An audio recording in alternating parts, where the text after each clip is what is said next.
Okay, so we have all members of council present.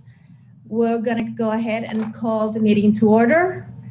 And I will read what's required of us at this moment. Good evening. I would like to state for the record, in addition to our regular format, this meeting is being conducted by telecommunication pursuant to the Brown Act waivers provided for under the governor's executive order in response to the COVID-19 state of emergency. And council members, in order to prevent crosstalk or feedback, please make sure that we have our microphones on mute until it's our turn to speak. Public comment announcement. Members of the public wishing to speak to the council on any item listed on the agenda any item not listed on the agenda may do so prior to start the meeting. And any member of the public wishing to speak on any item listed on the agenda may do so during discussion of each item. And each public comment is restricted to 3 minutes in length.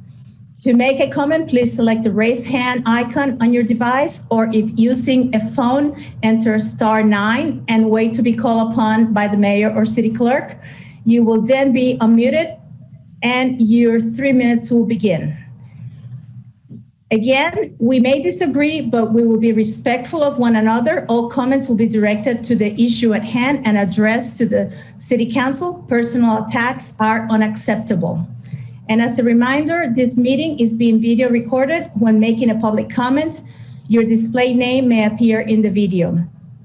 If you wish, you could, or if you prefer to submit public comment in writing, please do so to iworby@cloverdale.ca.us, and all comments received via email will be provided to the council and included as part of the record of the meeting. So with this, welcome to the meeting, and let's put the agenda. Let's go ahead and call to order and roll call, please. Irene? Yes, Councilmember Bagsby. Present. Councilmember Lands. Present. Councilmember Wolter. Here. And Acting Mayor Cruz. Here. And of course, our student liaison, Summer Lands, is here today. Okay. Agenda review, closed session changes and/or deletions. Anybody? Okay. David? Mayor Cruz, no changes to the agenda this evening. Okay. Irene, we'll move on to public comments on... Madam Vice Mayor, we yes? skipped the Pledge of Allegiance. Oh, that's right. Okay. Let's go ahead and stand. And I cannot stand because of my bad knee. So I'll direct to the Pledge of Allegiance. I pledge allegiance to the flag of the United States of America and the republic for which it stands, one nation under God, indivisible, with liberty and justice for all.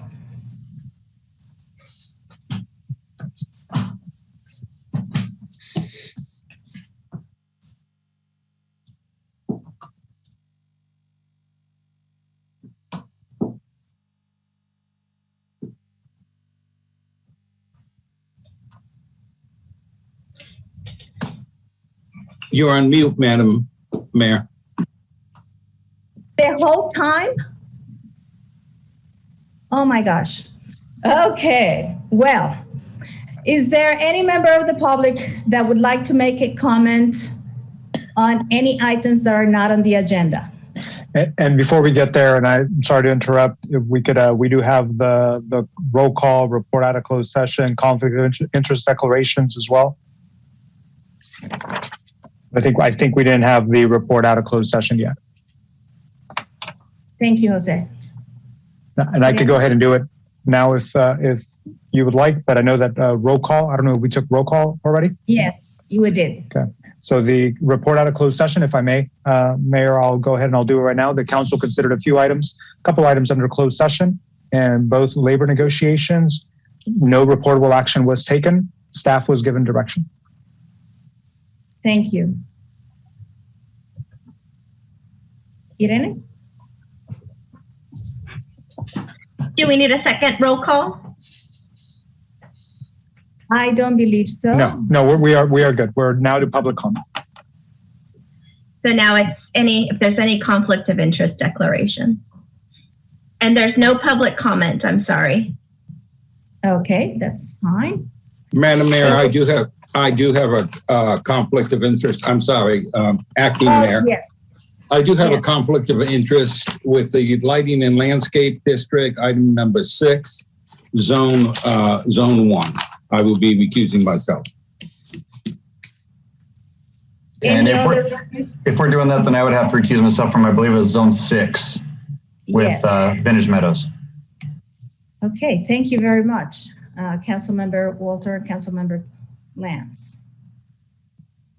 Madam Mayor, if I can, just for the record, reflect that Councilmember Walter is recusing himself from item 6A, zone 1, and we'll take action on 6B and 6C. Councilmember Lands is recusing himself on item 6B, zone 2, Vintage Meadows. So he'll take action on items 6A and 6C on the agenda. And Irene, you will go ahead and instruct when they need to sign off for these items, please. Of course. Thank you. Okay. So now we would like to have the report by student liaison, please. Thank you, Marta. So to start, I just want to talk about how our sports that are in action right now, softball, baseball, and track, are all coming to an end. And then I think next week, all 3 sports are going to be having their senior nights. Speaking of seniors, graduation is in action. They are doing a kind of restricted, but also it's not as bad as last year's graduation. It's closer to normal than we're used to. As of right now, every graduate is allowed 3 family members, friends, whatever they would like to choose, but they're hoping that by the time graduation happens, we'll be in the yellow tier and each grad can bring 10 people. There has also been California state testing that has been put into action again. Last year, the students were not able to take these tests, but this year, the junior class is going to be able to take these tests for the state of California. Jefferson School is also on a good track for having their building, the new school building, done by Christmas break, as well as the Washington gym, expected to be done by July this upcoming summer. And then finally, there has been a lot of talk about different types of schedules for next year for Jefferson, Washington, as well as the high school. They haven't quite come to conclusion on what type of schedule they're looking to implement just because there's so many options. But as soon as any type of schedule comes out, they're hoping to report it anytime soon, just so everybody has a heads up and is very clear what next school year is going to look like. Thank you, Summer. And I'm very excited to hear that there will be a graduation. So that's very good. Last year we had to put the pictures on the fence, and that was beautiful, but it was sad too. Okay, so proclamations, please. David? Good evening, Madam Mayor, members of council. Proclamation on your agenda tonight is a proclamation declaring May 16th through 22nd, 2021 as National Public Works Week. So I'd like to take the opportunity to recognize our incredible workforce within our Public Works Department. And if our city engineer is present, I'd like to offer him the opportunity to read the proclamation in the record, if that's okay with you, Madam Mayor. If I may interrupt, I don't have it in front of me. So if you want to put it up on the screen, I could read it, or I ask one of the senior officers to go ahead and read it for us.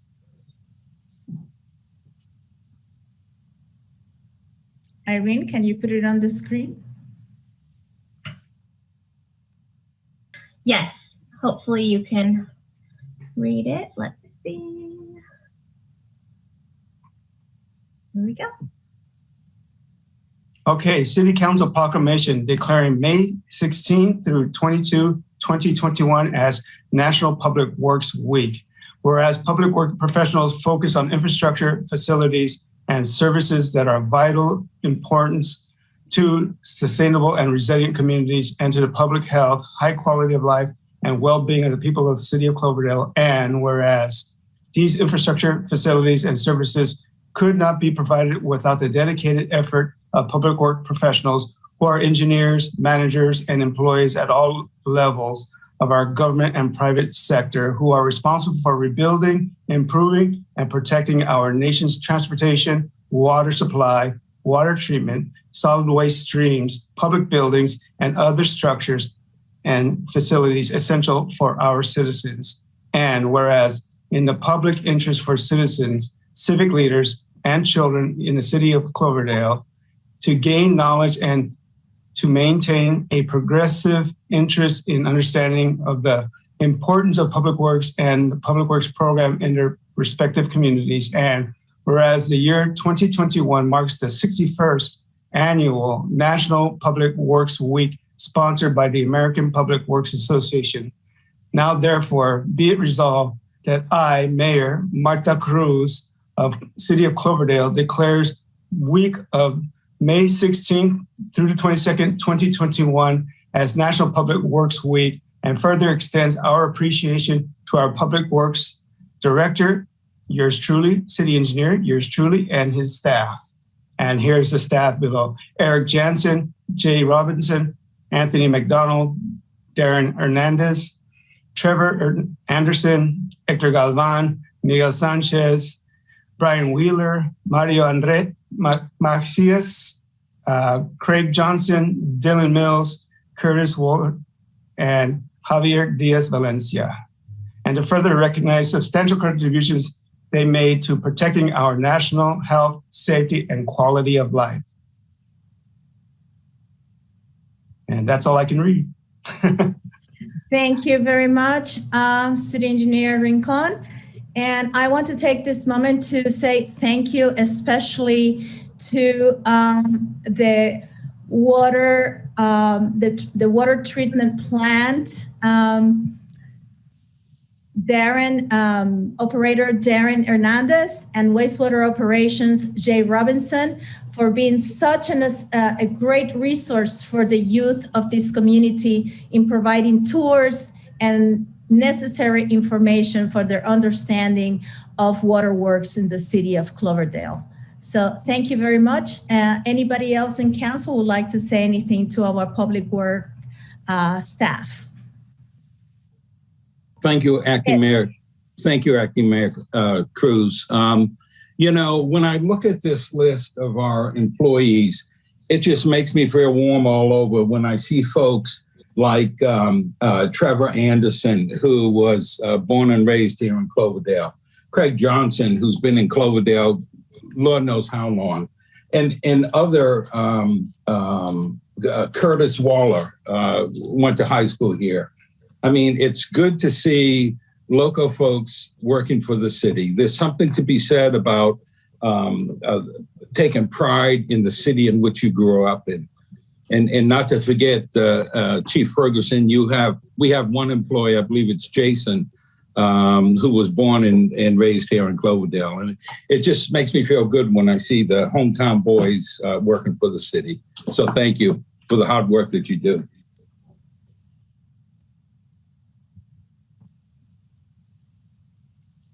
Melanie or Todd? I'll just say that, you know, this group of employees are unsung heroes. They literally keep the water on and the sewage going in the right direction. And, you know, they, to an employee, it's my interactions with all of them have always been that they just care so much and take so much pride in working for the city of Cloverdale, working for the community. And they really do. You know, each and every one, I've seen them on different occasions go above and beyond. So I just really want to, you know, thank them for their service. wish that this was more than a proclamation, wish this was more like a pizza party or something else. But hopefully we will get back to being able to gather together and celebrate, everybody's hard work and contributions in the near future. But in the meantime, I guess you just have to accept our Zoom thanks. But thanks to the team, and thanks to Mark for leading such an amazing group of folks.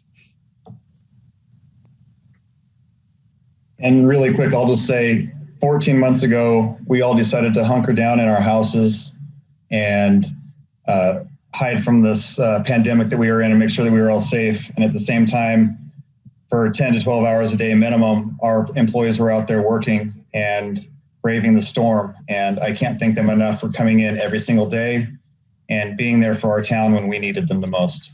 So thank you.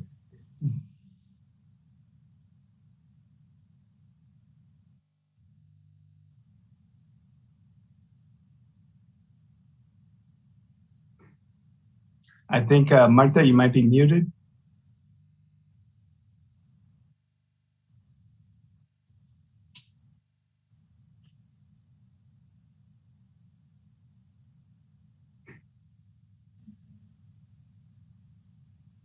Did we lose our vice mayor?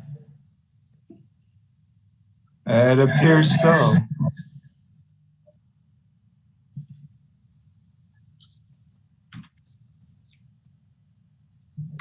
Gus, you're the last mayor. You want to step in? Well, Jose needs to give me an opinion on that one, either myself or Melanie. It would definitely be up to the council to decide who could continue the meeting. We do have a quorum. Well, she dropped off during closed session. I'm hoping she's going to pop back up. Well, Melanie, for the sake of time, why don't you just go ahead and take over with the next item?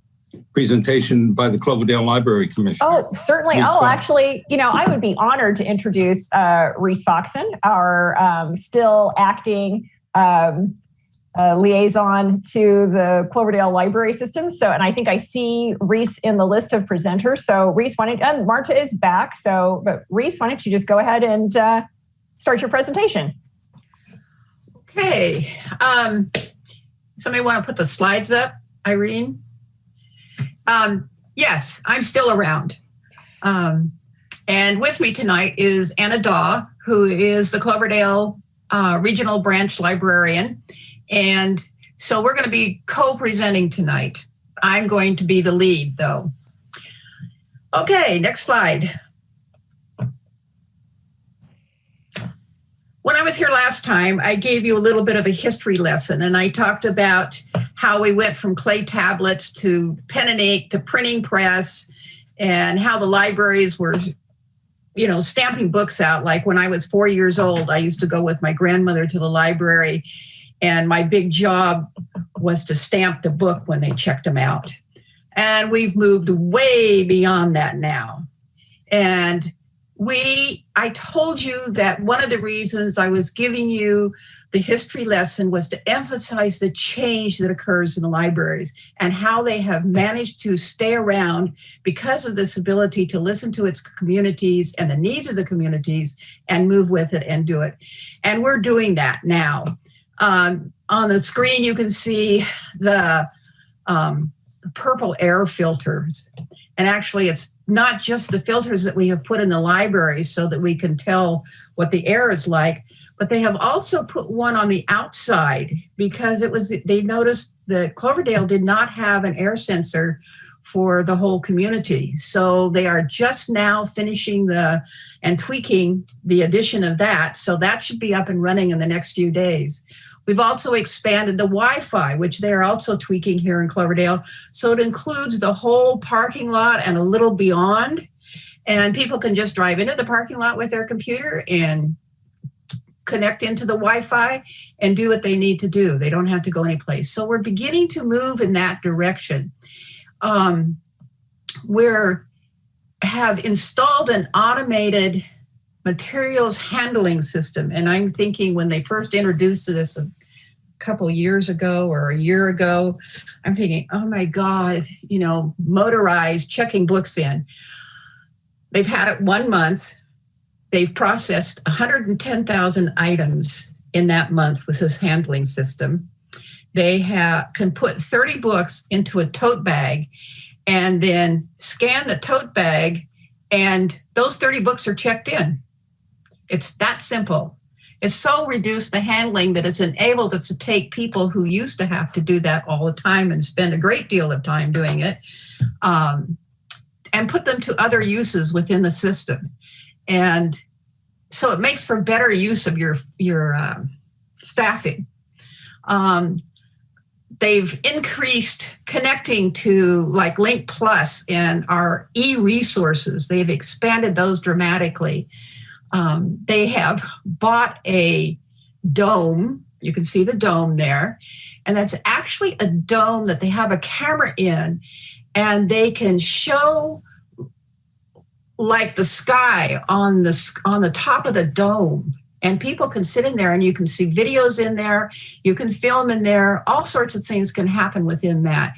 They have expanded our checkout for our film camera stuff, I guess would be my word for it, equipment.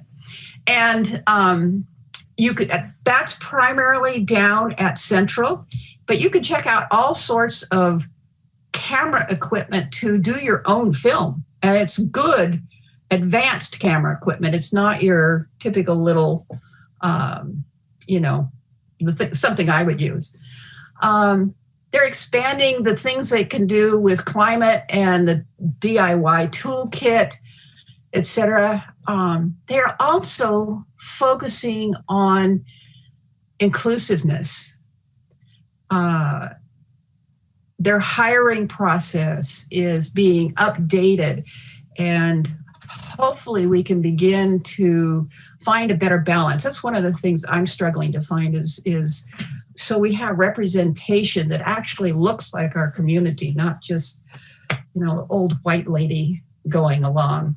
So those are some of the things we're doing in moving into the future and working towards that change that's coming. And it's coming fast. It's coming much faster, especially since we had COVID. So you want to move to the next one? This is one of the things that's most exciting.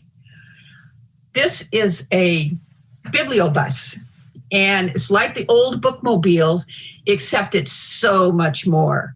Has Wi-Fi in it, and you can come and sit with your computer and work your computer while you're sitting next to the bus. It has that door on the right-hand picture, that door you see in there that's kind of closed, plain. That's actually a 52-inch monitor. They can use it to teach classes. They can use it for gaming.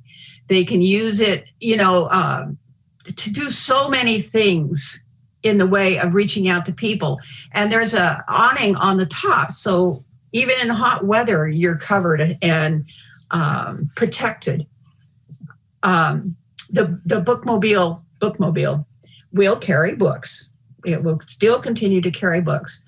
But the digital outreach is going to be so fabulous, because now we can go into those areas in the county where they don't have access. A lot of the area on the western side of the county doesn't have digital access.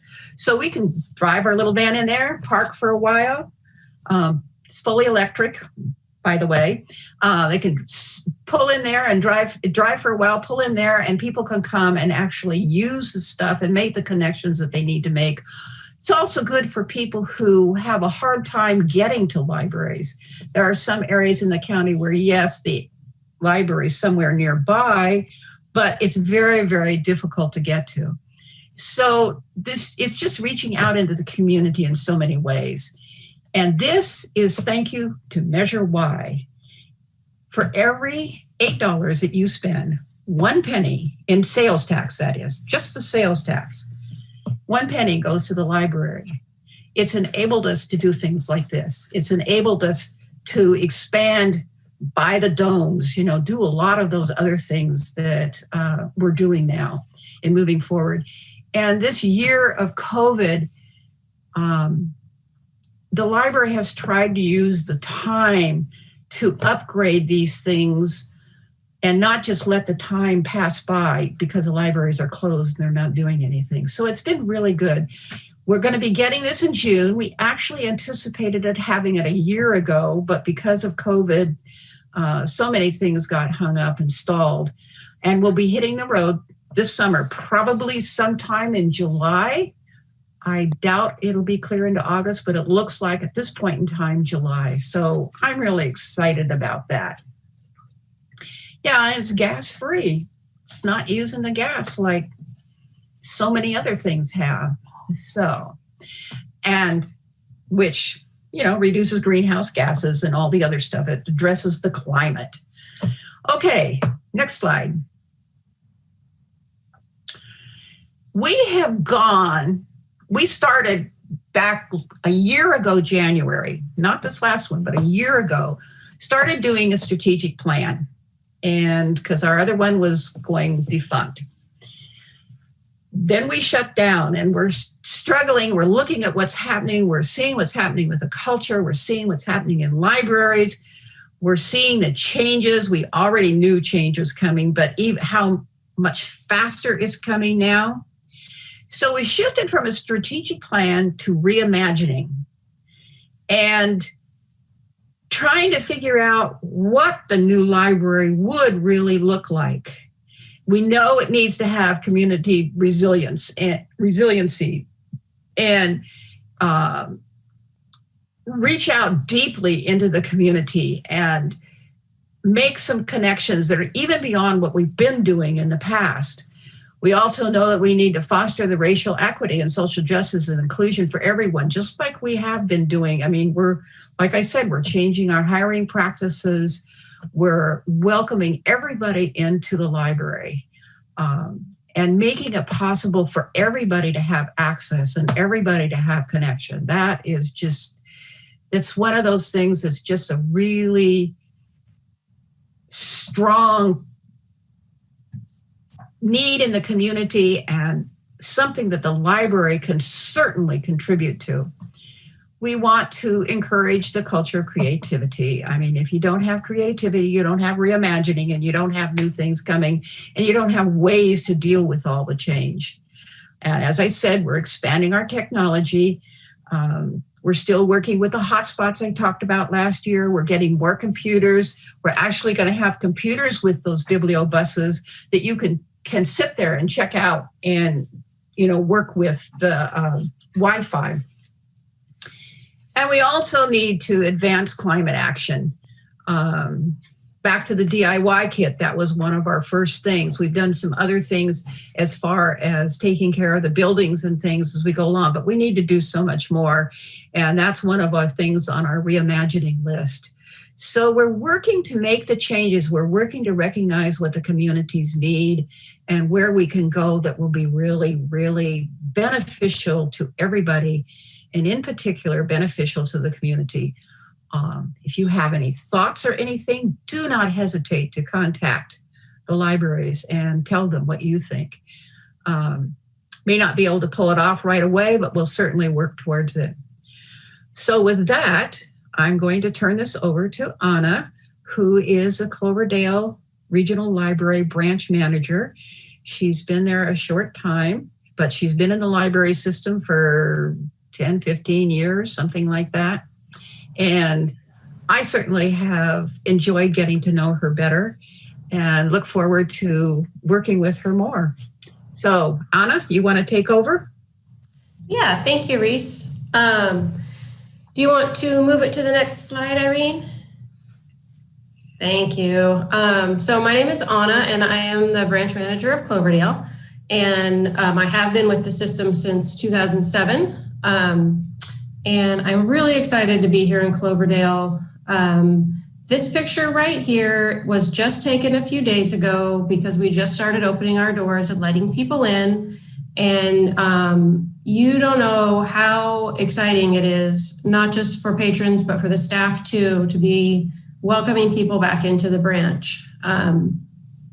So we are doing it slowly and safely. I have to look at my notes because the hours are a little confusing. But we are open Monday and Tuesday for curbside, where we've been having that service for a while, where you can have books or items brought out to you outside from 12 to 7. So we're open in the after dinner hours. But now you can actually come in the library between 1 and 2, and then 5 and 6. And then the rest of the week, Wednesday through Saturday, we're open for curbside from 10 to 5. And in person, you can come on in and see us from 11 to 12, and then again from 3 to 4. And hopefully those hours will expand pretty quickly. But we're really excited to see people in the branch again. Reese kind of talked about some overarching system-wide grand goals.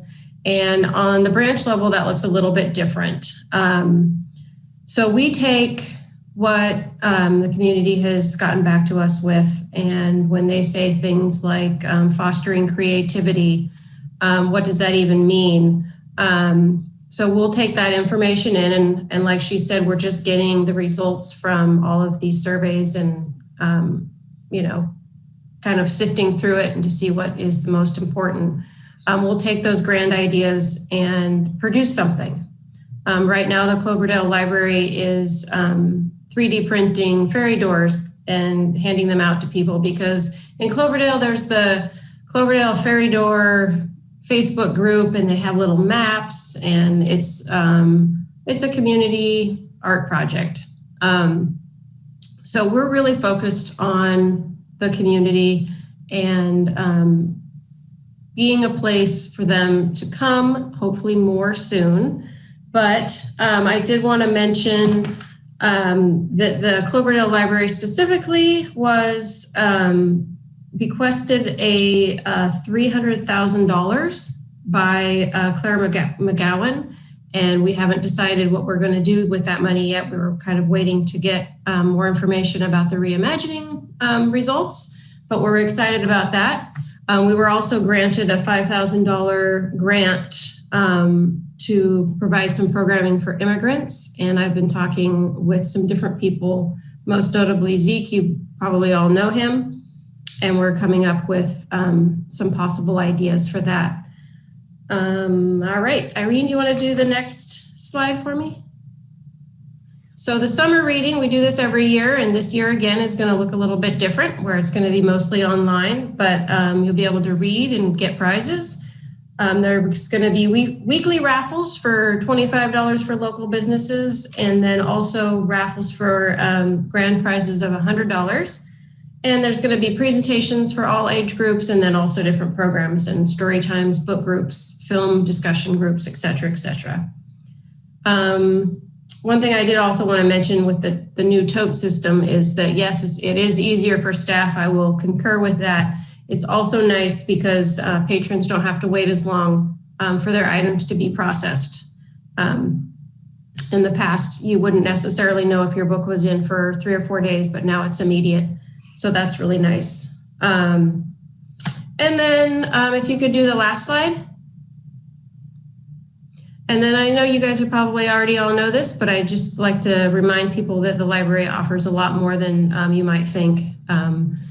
You have free access to the New York Times, free access to Consumer Reports, where you don't have to even set foot into the library to access those items with the ebooks and the e-audiobooks. And then, as Reese mentioned, we have things like the DIY kits. And for the people who like to come into the library and get books, we have that too. And we, most importantly, are just full of staff who are very, very passionate about what they do and about the library itself. And if you ever have any questions or ideas, as Reese said, because we are here for you guys, for the public, we're more than happy to hear those ideas and take them seriously. And we welcome them. All right, so thanks for listening, you guys. And thank you very much for letting us do this. I am so happy to give to the community and to the library. I've gained so much over the years, and it still thrills me and is an extreme pleasure to be able to give to you all. Thank you. Thank you very much, Reese and Anna. I welcome the council members to make any comments. Go ahead, Councilmember Walter. Thank you, Marta. Reese, that van was very impressive. How many does the library system have now? Is it just the one? It's just the one. It's the first. They had one up until the late 90s, and then they discontinued it. And of course, I've always been a big fan of mobile, libraries. So when the Measure Y money came, that was one of the first things we did. And the building started, we got all the paperwork and all started. But when COVID hit, it just put everything on the back burner, and it was very slow. They were having trouble getting some of the materials they needed to do it, and et cetera, et cetera. But it's finally coming, and it's going to be, I think, a big asset. And there is talk and consideration of doing one or two more to, expand it. But we need to learn our lessons and figure out what will really work with the one that's coming. Yeah. Boy, you were absolutely right. I can see how that would help the West County in particular. Mm-hmm. I think that's great. Yeah, and there are parts of East County too. So, yeah. Well, I go to the library quite a bit online. Recently, I purchased a new vehicle, and I think I wore out every page of Consumer Report with my library card. I did my homework upside down, and I really appreciated the simplicity in which it was to get there and read the articles. I'm also pretty big. I noticed you had a picture of the New York Times. Well, I have to tell you, the Cloverdale Reveille is accessible, and it goes all the way back to the mid-1800s. And I've been looking at some of those old newspapers, and I think the ones that are more meaningful to me are in the 50s, 60s, and 70s, trying to figure out who was on the council, what they did, why they did it. So I encourage everyone, if you have your library card, go online and read the Reveille. It's really pretty neat seeing the old pictures, and it's just a good experience. And thank you, Reese, for all of your hard work. And Anna, you also. You're welcome. Thank you, Councilmember Walter. Anybody else? Madam Mayor, if I can, just to make a few comments. Yes. Thank you. I just want to acknowledge Reese Foxen's service as our library commissioner. She started her role as a library commissioner in 2014. She's now technically on her third term as commissioner. And I know she's very eager to, incredible dedication to the library system. She's incredibly eager to find a suitable replacement to fill her position as commissioner. So I just want to put a plug out there to the community that's listening, that if you're interested, you can fill an application and submit it to our city clerk in Camacho Werby for the council's consideration to fill Reese's position. And then you'll be able to provide this update next year along with our Cloverdale librarian, Anna Dawes. I also want to recognize Anna for her work with Resilient Cloverdale. She's been an incredible participant in working on resiliency initiatives for the city and a great partner in a lot of efforts, particularly in regards to equity and working with the Latinx population. And I just want to thank you, Anna, for your continued participation in Resilient Cloverdale and all the efforts that you and your team have contributed to resiliency in our community. So thank you both, Reese and Anna, for all of your hard work and dedication and many contributions from the library to our city. So thank you.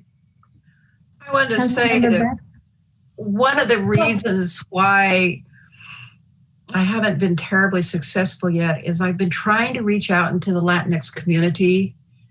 I feel like with 1/3 of our population, unrepresented and unrepresented on the commission, I just would really, really like somebody from that community to replace me.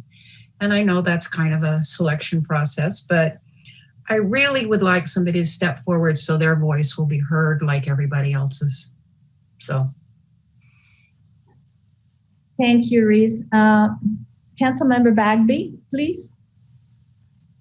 Oh, sure. I just wanted to thank Reese again. This is the classic case of somebody tendering their resignation and not being allowed to quit.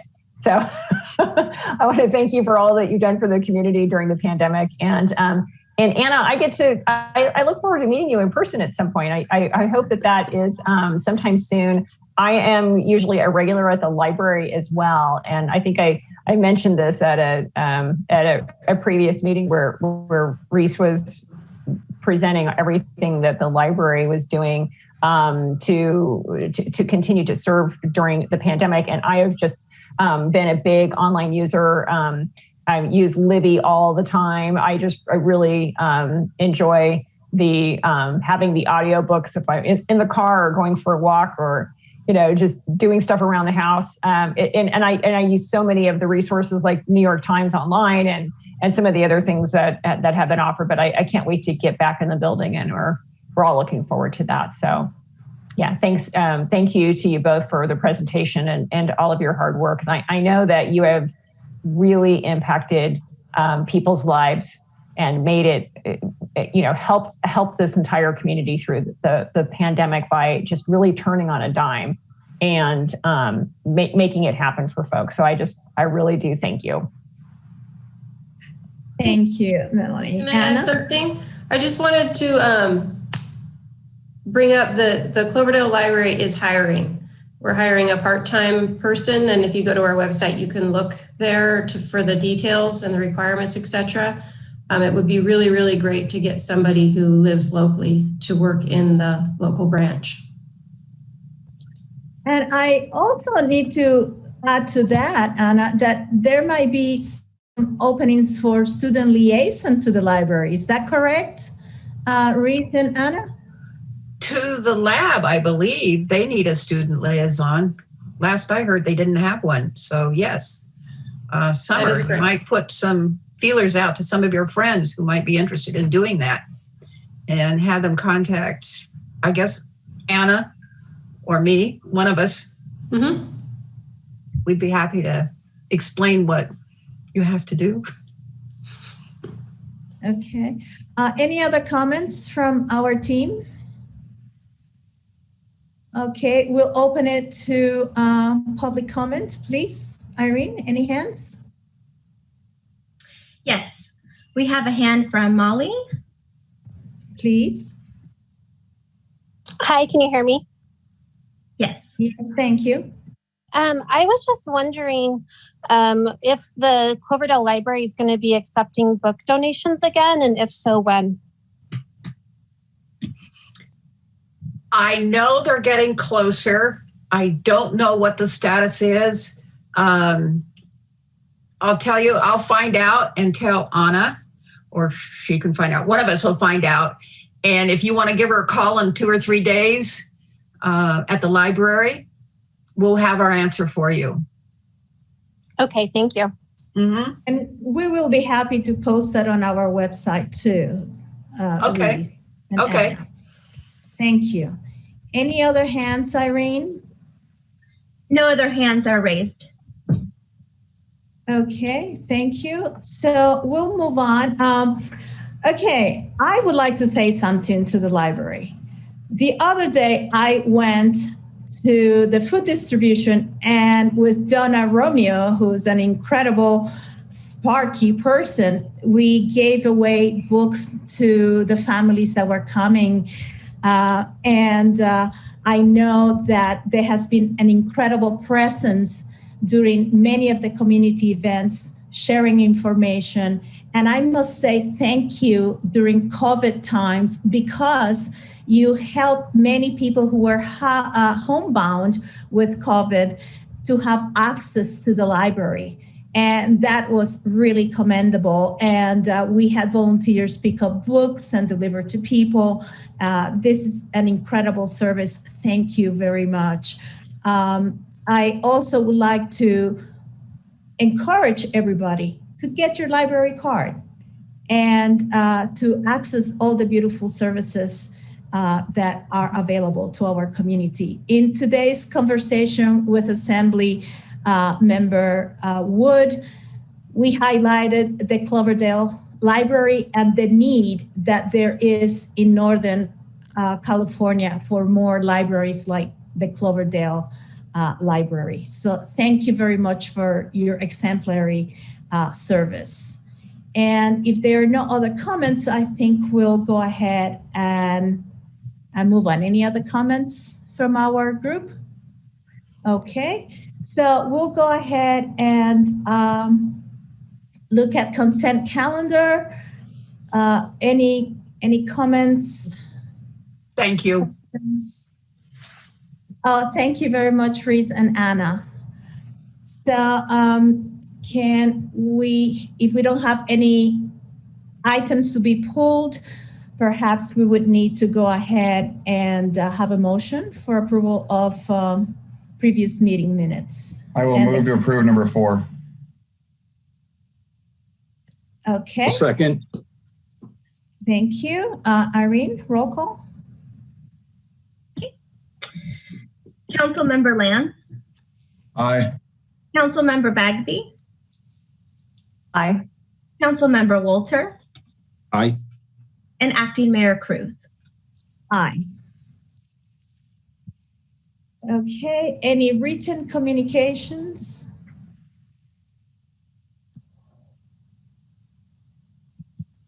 Madam, David? Yes. Yes. Thank you, Madam Mayor. There is one communications included in the agenda packet from Miss Kate Green, a resident of North Jefferson, in regards to opposition to proposed density rezoning / apartment complexes. I believe that's in reference to the update of the downtown plan. And the reflection in the letter is that there's opposition to a proposal. And I just want to reference that at this time, there's not a specific proposal to rezone any properties in downtown or other, though we are taking a comprehensive evaluation of the downtown commercial zoning district as well as the transit-oriented development zoning district, and in particular looking at those vacant properties in downtown, vacant parcels that formerly housed or supported commercial development. For instance, one opportunity site is a vacant parcel that's on the corner of West 2nd Street and North Cloverdale Boulevard, which historically supported a 3-story commercial development with ground floor retail and residential uses above, across from the Cloverdale Bank. But there is no proposed rezonings of subject properties in downtown or within the TOD zoning district. This is just a reevaluation effort, I think, is what this letter is speaking to, but is speaking in opposition to that planning proposal. Thank you, David. So now we will go ahead and move on to new businesses.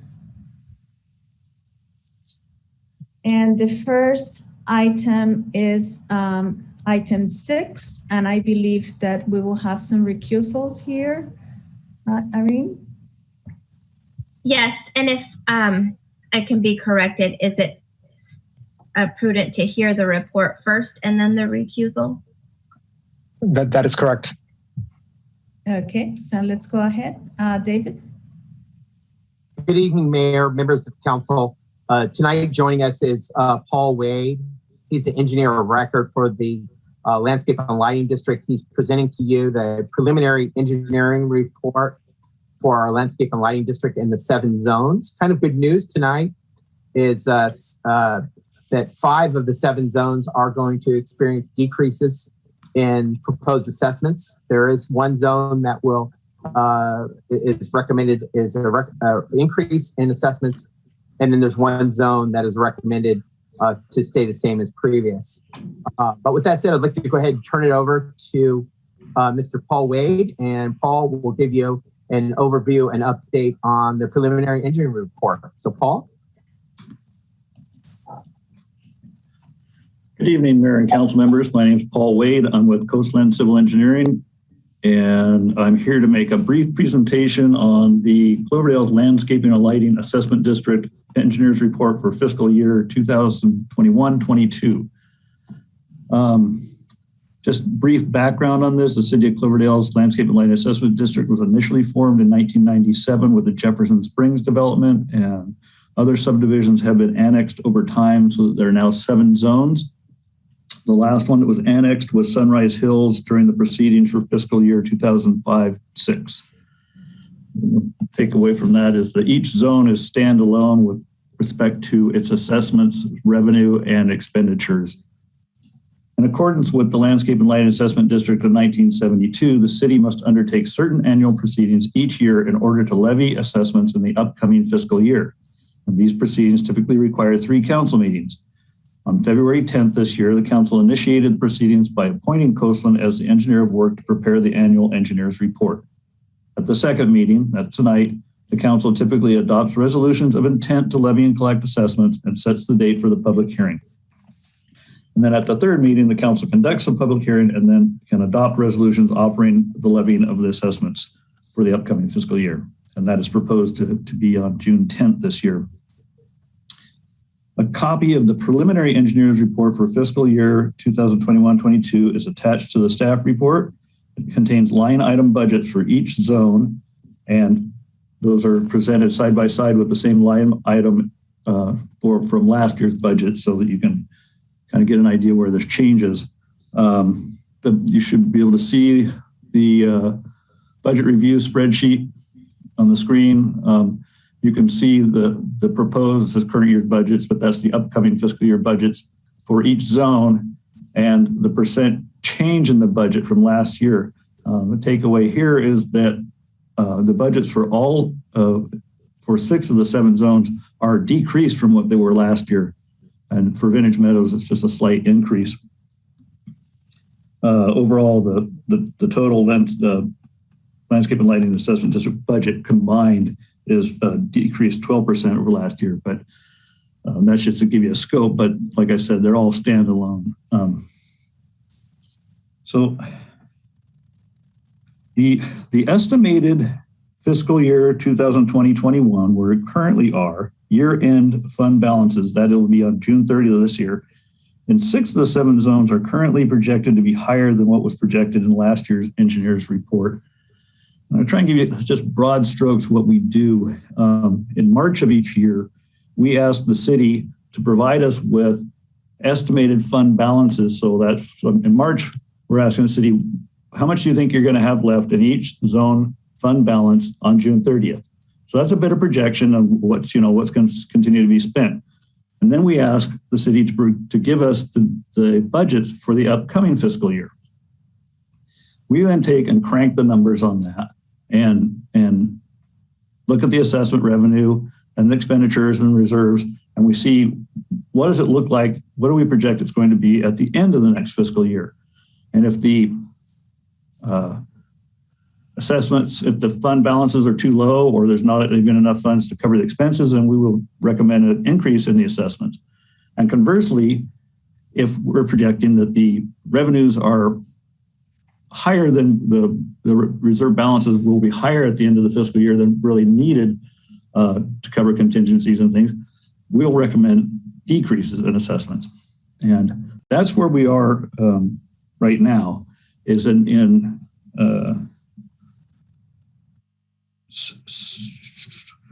5 of the zones, we're proposing decreases.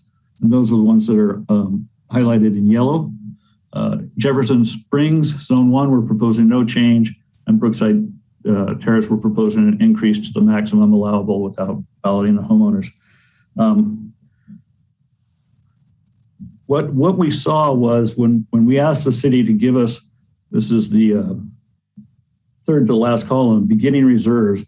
City, what do you think you're going to have left in each of these pots of money come June 30th? Those numbers were higher than what we projected in last year's engineer's report, in some cases considerably.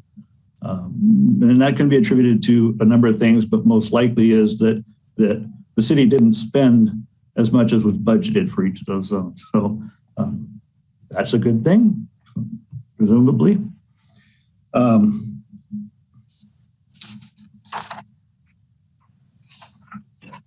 You can see on this budget review worksheet the amounts of the current assessments, the proposed, the amount of the changes in the fourth from then column, what we project the ending reserves to be, and those ending reserves as a percentage of the operating budgets for each zone. And then the change in assessment, you can see the amounts of the changes, mostly the reductions, particularly in Sunrise Hills. In 2011, the City Council established a policy of a target minimum reserve fund balances of 25% of operating expenses for each zone. So that's that last column. You can see that in 6 of the 7 zones, that target is being met. Well, that's a good minimum target if you're trying to move up to, if you have a lower than 25%. We don't really think it's a good target if you're above that to say, well, we ought to try and reduce those assessments so we can move that down to 25%, which is why you see that the projected percentages are around 35%, 30, 29, except for Zone 6 Brookside Terrace, which we actually did get that one right because it was 0 and it's going to be 0 again. So, there's general fund contributions for zones 2 and 6. For zone 2, there's a general fund contribution of $10,594, and that is to fund the general benefit proportion that Vintage Meadows Park confers upon the community at large. It was determined by prior study to be 23%, and there's more information in Part D of the report on that. I can provide more information tonight if you'd like. And for Zone 6, there's a general fund contribution necessary just to balance its budget because the assessments are maxed out and it's still not providing the necessary funding. Each of the zones has a built-in inflation adjustment to the maximum allowed assessment based on the consumer price index, and that was built in when those zones were formed. The CPI adjustment this year is 2%, and the adjustments to the maximums are shown at the bottom of each budget sheet in the report. There are 3 resolutions tonight to account for potential conflicts of interest. One of them covers Zone 1, Jefferson Springs. One covers only Zone 2, Vintage Meadows, and the other covers Zones 3 through 7. Happy to answer any questions. So I open the floor to the council.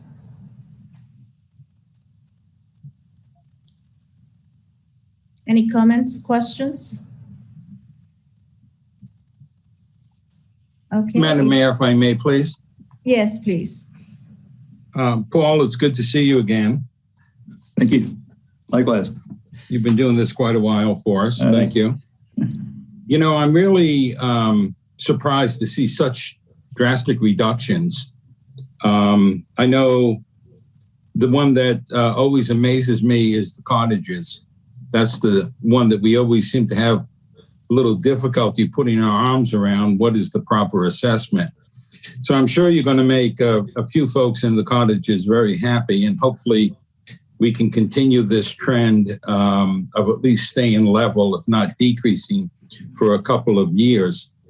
And the one thing that just really amazes me is Brookside Terrace. I say this every year. It's such a small development, and they just seem to be hit with an increase every year. And, you know, I guess there's just nothing that we can do about that as long as we're still subsidizing them to the tune of $411 out of our general fund. Any recommendations there that we might be able to do something to help bring that more into balance without counting on the general fund? Well, I know that staff looks at those budgets, looks at that budget in particular very hard each year. And The problem is part of the problem is that it was formed with just 14 ESDs. You don't have a very large pool to draw on to pay for the cost of maintaining the improvements.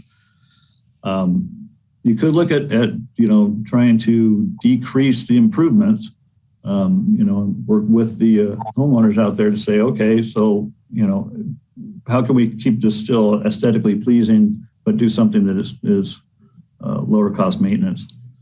I suspect Hector's looked into that, but it's worth asking. So. And Councilmember Walter, if I can, just to add on to Paul Wade's comment, and the budget is page 33 of your packet for Zone 6 Brookside Terrace. Of the current year budget, $10,901, almost 40% of that budget is allocated to the cost of water, and that's a reflection of maintaining the landscaping, that fronts the units and as well as at the corner of Brookside Drive and the South Cloverdale Boulevard there, and so really probably the biggest effort to maintain costs within Brookside Terrace would be minimizing water use, and I know Hector is always looking at opportunities to adjust irrigation. We've made strides already this year, given the council's direction to reduce water usage. So we may see some reduction in cost next fiscal year as a result of reduced irrigation, but they'll have to bear out in the numbers as we continue to closely monitor water usage in all the zones within our landscape and lighting districts. But that would be helpful to minimizing reducing the overall budget for Brookside Terrace, which again is really the bulk of the costs, is irrigation, and then of course staff time for maintaining the landscape areas in that zone. Thank you. I imagine we're going to see quite a bit of brown grass and dead trees this coming year with the restrictions we have. So thank you, Paul, for the report. Thank you. Any other council members have any comments or questions? If not, we'll go ahead and open to the public.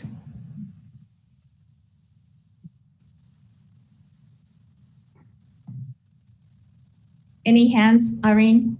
Yes, we have one hand from Linda. Thank you. Hi, yes, thank you. I'm looking at this and it's like a 52-page report, and I just am unaware of what these districts, like what their borders are. Can someone direct me to where I can see this map that says there's an attachment? I'm trying to find it. That was it.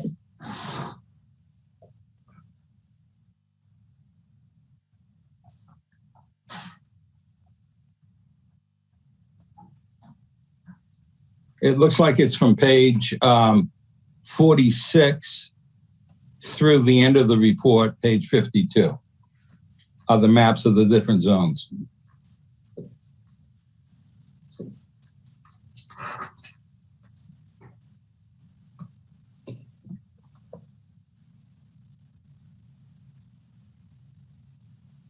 And Councilmember Walter, you're absolutely correct. And it's page 65 to 71 of the council agenda packet.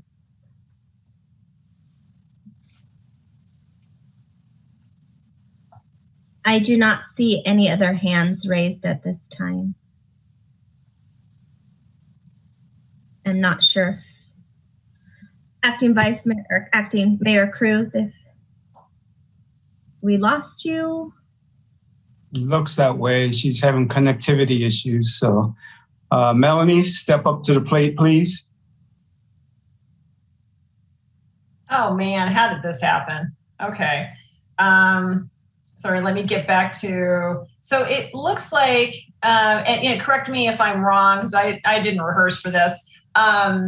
This might be, we've had public comment. have we closed public comment? Did we get to that point, Irene? Not officially. I just announced no other hands were raised. Okay, great. Thank you. So we're bringing it back to the council for any deliberation. Now, Jose, do we need to go? Well, actually, we don't have a quorum. Exactly. Yeah, we don't have a quorum. I'm here. She's back. Thank you, Madam Mayor. We brought it back to council, and it looks like at this point we need to go to each of the zones. And the different members will have to recuse themselves. Thank you very much. I don't know, they have me pitch hitting for you for some reason, so. Thank you. You're very experienced at this. So we're going to be addressing zone. What is the first zone? Is it? So if we could do resolution, the first resolution, the recommended action on the screen is related to zone 1. And I believe that's Councilmember Walter has a conflict with. So he'll be turning off his camera, but leaving it on mute. And then you can go ahead and proceed, Acting Mayor. Yes. So we already discussed this issue, and are we ready to have a vote on this? Unless there's any discussion, I'll recommend the item by title only. And I will second that. Irene? Madam Mayor? Councilmember Bagby? Aye. I'm sorry, you didn't read it. Go ahead. I didn't read it, yeah. Boy, we're doing great tonight. So I'll go ahead and read the title. City of Cloverdale City Council, Resolution of Intent to Levy and Collect Annual Assessments, Preliminarily approve the engineer's report for fiscal year 2021-22 for the City of Cloverdale, Landscape and Lighting Assessment District, and setting the time and date of the public hearing for Zone 1 pursuant to the Landscaping and Lighting Act of 1972. Thank you. Councilmember Bagby? Aye. Councilmember Lands? Aye. And Acting Mayor Cruz? Aye. Thank you.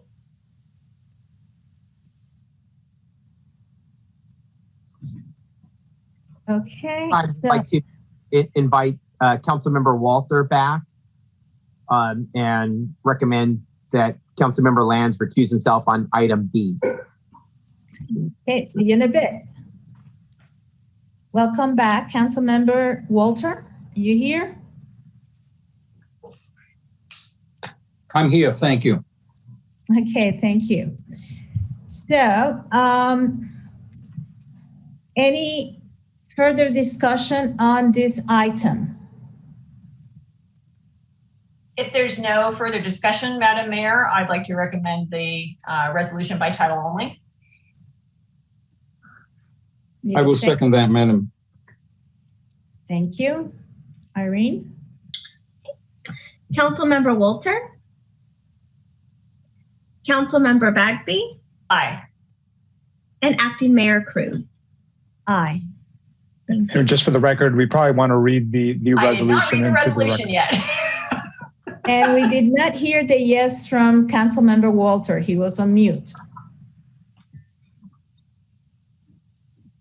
Yes. So, should we read it, Jose? We do. My apologies. Go ahead and read it, sure. So City of Cloverdale, a city council, resolution of intent to levy and collect annual assessments, preliminarily approve the engineer's report for fiscal year 2021-22 for the City of Cloverdale, Landscaping and Lighting Assessment District, and setting the time and date of the public hearing for Zone 2 pursuant to the Landscaping and Lighting Act of 1972. Okay. Councilmember Walter? Aye. Councilmember Bagby? Aye. And Acting Mayor Cruz? Aye. Thank you. At this time, we'd like to welcome back Councilmember Lands for item 6C.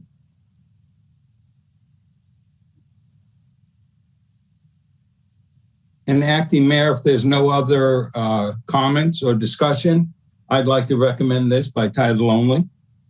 Second. Is Mr. Land back?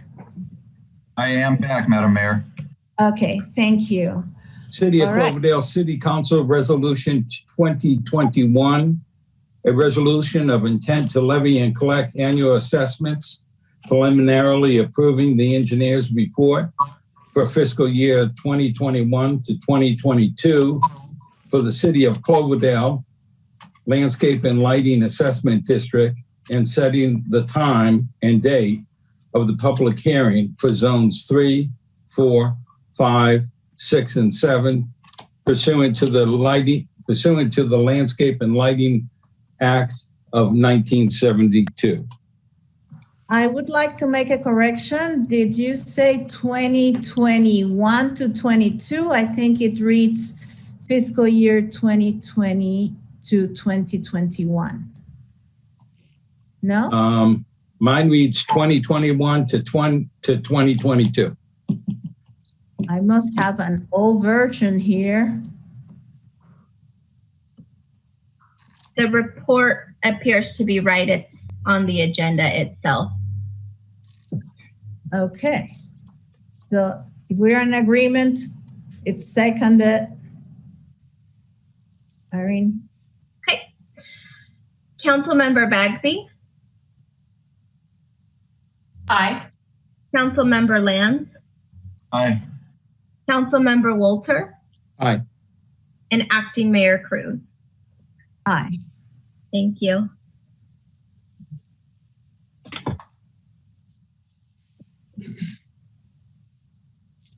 Okay. So now we're going to go ahead and move on to item 7. Considerations of resolution proclaiming a local emergency due to drought conditions within the City of Cloverdale and suspending new or enlarged water system connections due to drought.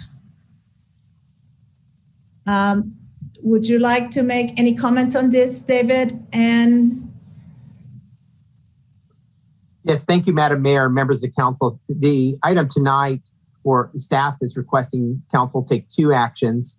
The first of which is to proclaim a local emergency due to drought conditions within the City of Cloverdale.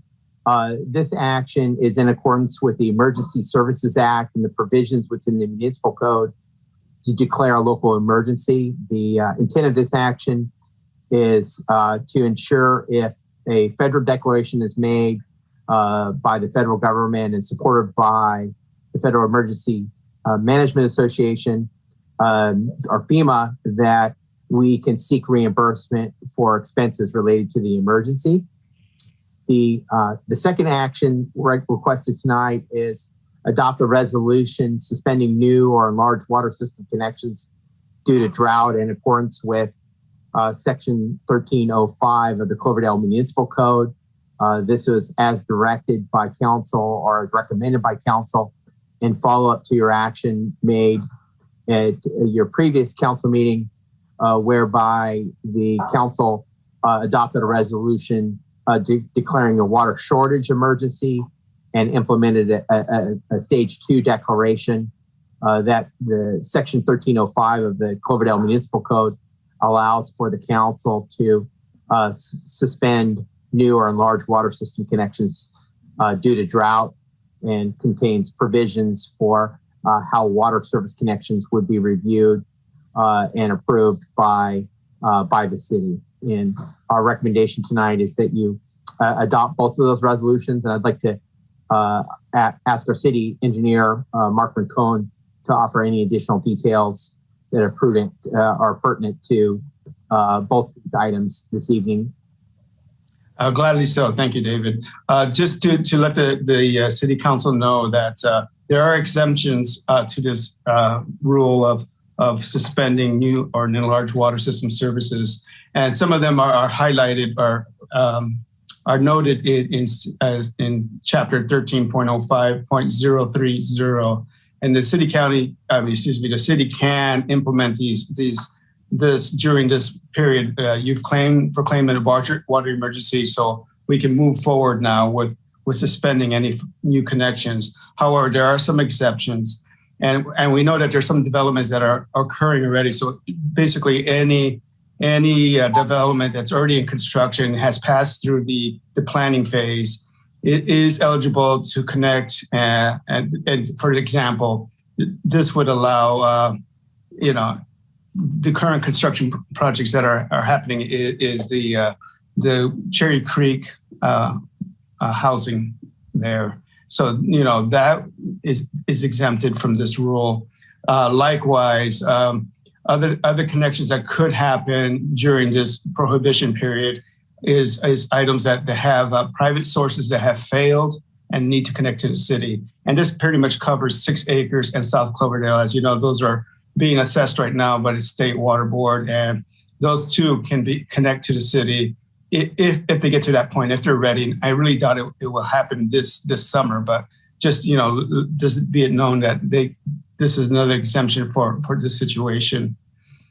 And then in terms of, small houses and whatnot, the city ordinance is written such that I have the authority to allow certain connections at a certain size that won't impact the water system. So we're talking about, a small single family home or thereabouts, no multi-units. So I just want to kind of highlight that the ordinance does cover some exemptions, just for your knowledge. Thank you. Thank you. And should we go ahead and open to the council at this point? Please go ahead. Any comments? Mayor, if I just may make a comment real quick. The point of the urgency ordinance as well, declaring the resolution declaring the emergency is also to have some flexibility as we keep watching what happens, how the drought goes, and we would have to potentially have the council take some action. We would be doing it as well. We would do it under a couple different ways. One of them would be under the Emergencies Act and under the municipal code of doing some type of order by the council in order to deal with the drought. That's an additional kind of protection and flexibility for the council. And I will also say that we are also currently looking at even the ordinance declaring the stages and updating that potentially will also come to the council soon as we keep working on our urban water management plan. That still will go ahead and coincide changes with our ordinance to kind of match those things. So a lot of moving pieces. Thank you. And then that is in regards to how the levels change in Correct. our water sources. Okay. So opening to council for discussion, please. Madam Mayor, I'm fine with everything. Thank you. Thank you. Councilmember Bagby? Actually, I'll wait to after public comment. Councilmember Lance? Just one quick question. When you talk about a small single family dwelling, is it just a single house? Are you talking ADUs or anything along those lines, Mr. Rincon? That is true, Councilmember Lance. It's just basically a 1 small meter, 1 inch or less. So it's minimal use, and I don't think we have anything in the works right now. But just in case somebody decides to put an ADU or build a single family home, typically those are exempted from this rule. Copy that. Thank you. Okay, so if there are no other comments from the council, Irene will open to the public, please. Okay. We have Mr. Bob Cox. Go ahead, Bob. Thank you for coming in.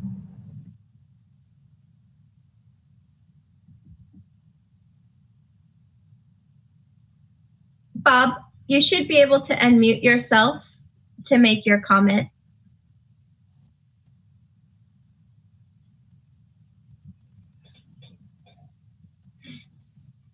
He looks like he might be frozen. I know he must be frozen because he is an expert at this. Hi, Bob. Go ahead, please. It's hi, Jeannie. I'm logged on to Bob. Okay, that's fine. Welcome, Jeannie. Thank you. I just have just a question of clarification. When this proclamation goes through, is there any kind of a period of time that it's covering, say, for the next 18 months, or is it open-ended? And if so, then we would have to have another resolution removing ourselves from drought situation? Mr. Rincon, could you answer that, please? Absolutely. Jeannie, just to let you know that it's ongoing until the drought emergency is proclaimed over by City Council. So basically, it's probably through the summer and through the fall. And if we don't get a wet year next year, it'll continue. So yes, it's kind of indefinite, but with an eye to that the City Council would proclaim the drought over, basically. Okay, thank you. And next we have Debbie Howe. Thank you.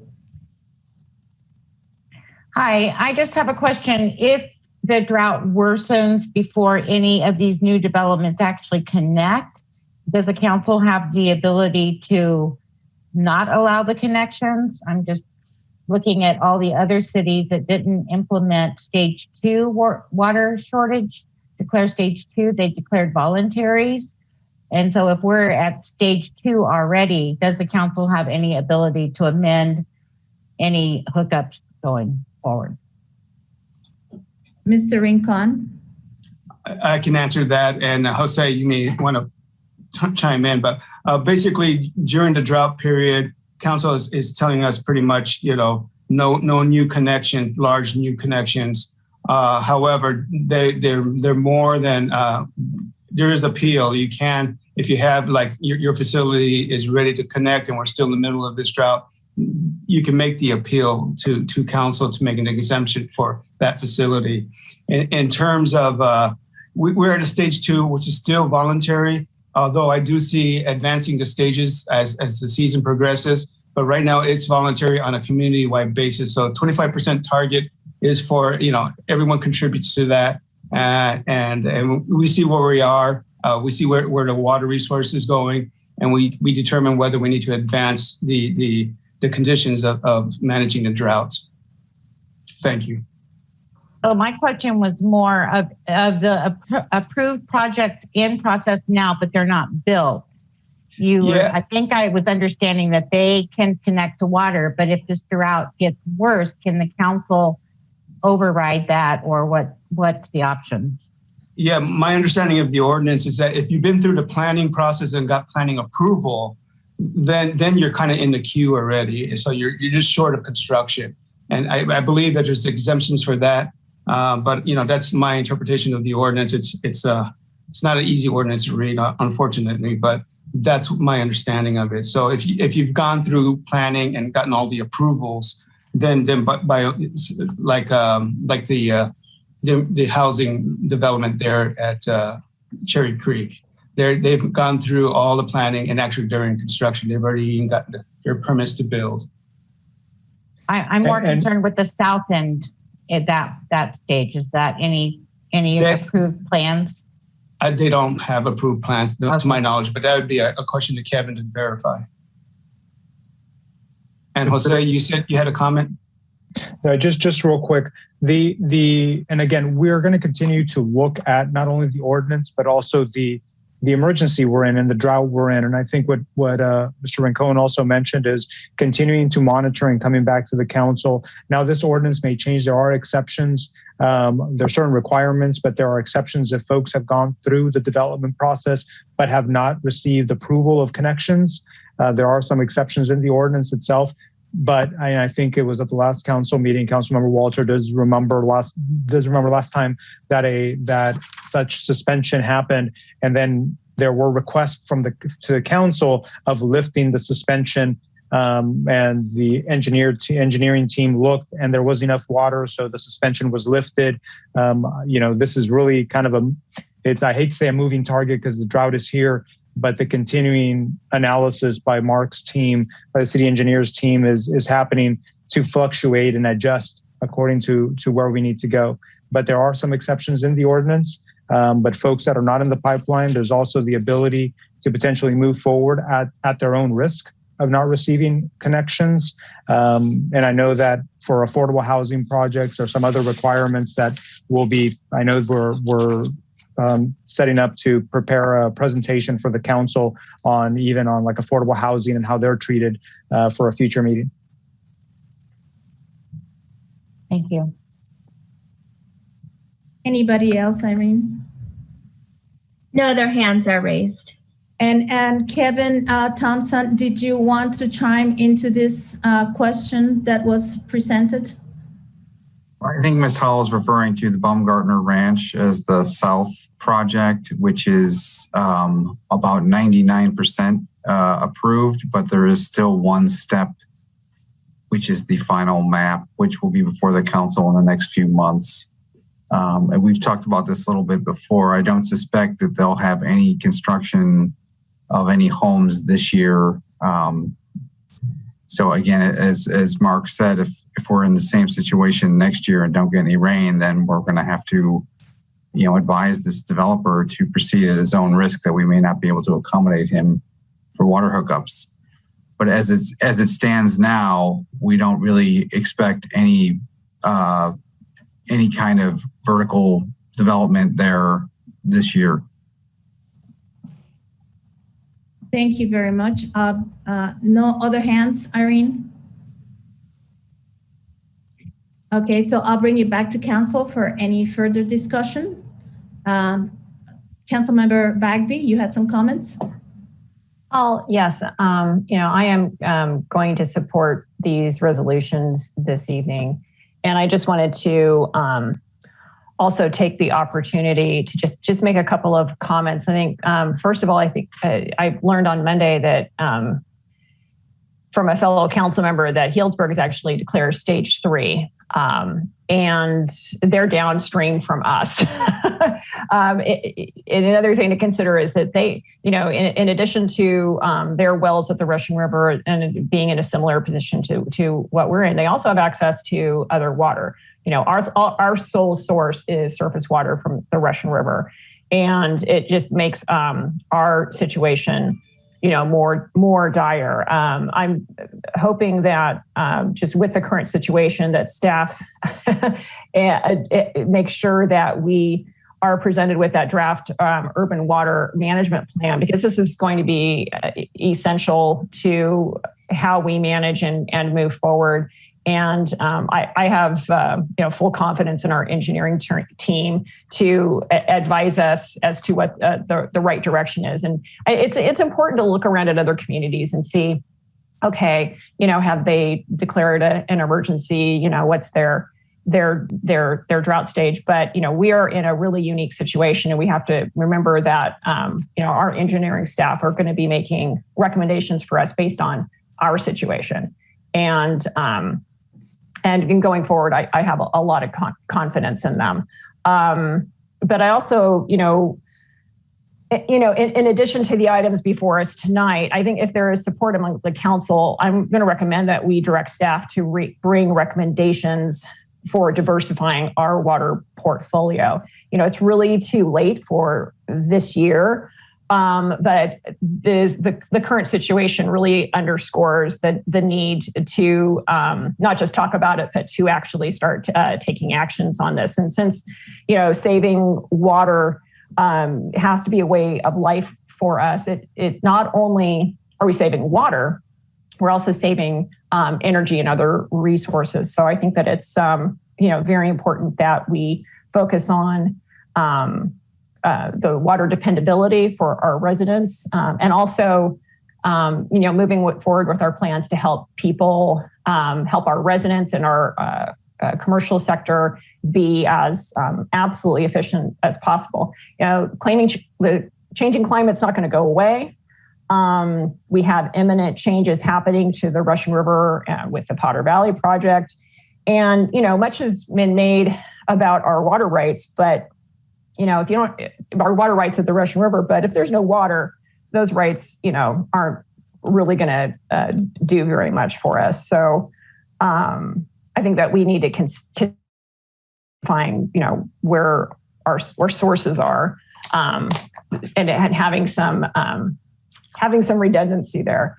In addition to that, I as part of our direction to staff, I think that we need to include plans for an engineering study for advanced treatment for the wastewater treatment plant. At the very least, and just looking around our area, the city of Healdsburg offers their tertiary treated water for dust control for vineyards and for construction. And, we need to get there. So, hopefully there will be support for the two resolutions before us. And I think that we need to instruct staff to prioritize moving forward with these recommendations as well. Thank you, Melanie. Todd, do you have any comments, or Gus? No, ma'am. Thank you. Yeah, go ahead, Gus. I'm sorry. The only comment I have is I agree with Councilmember Bagby that we have to start looking at other sources of water. And we tend to drop our wells right into the Russian River. And, there's plenty of other areas, like at the airport, there's a pretty good well.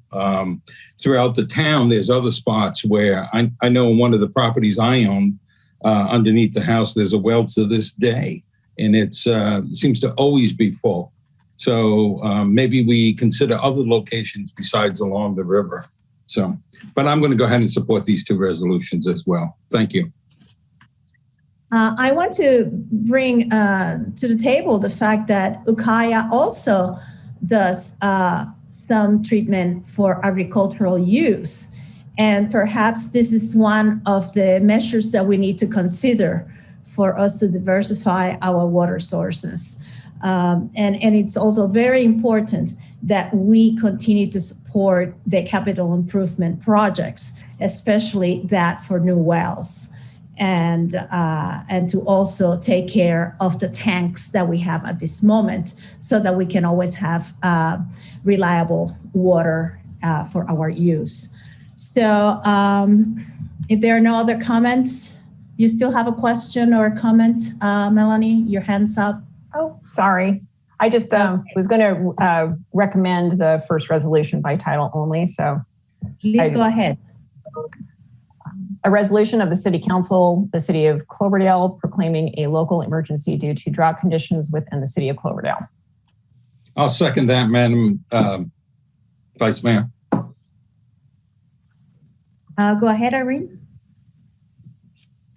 Councilmember Bagby. Aye. Councilmember Land.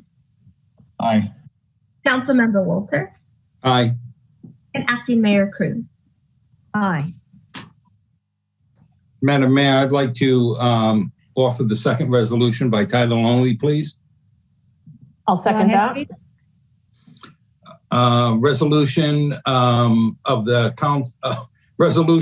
Council of the City of Cloverdale suspending new or enlarged water system connections due to drought. Thank you. Irene? Councilmember Walter. Aye. Councilmember Land. Aye. Councilmember Bagby. Aye. And Acting Mayor Cruz.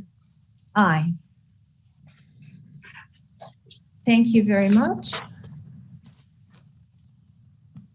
And now we go to item number 8, which is discussion, consideration, and possible action to fill a vacancy on the City of Cloverdale City Council, either by appointment or by calling a special election. And who is going to present this? Is it going to be city manager, or is it going to be our city attorney? Madam Mayor, I'm gonna provide a brief presentation and overview on this item tonight. And Irene, if you can go ahead and bring up the PowerPoint.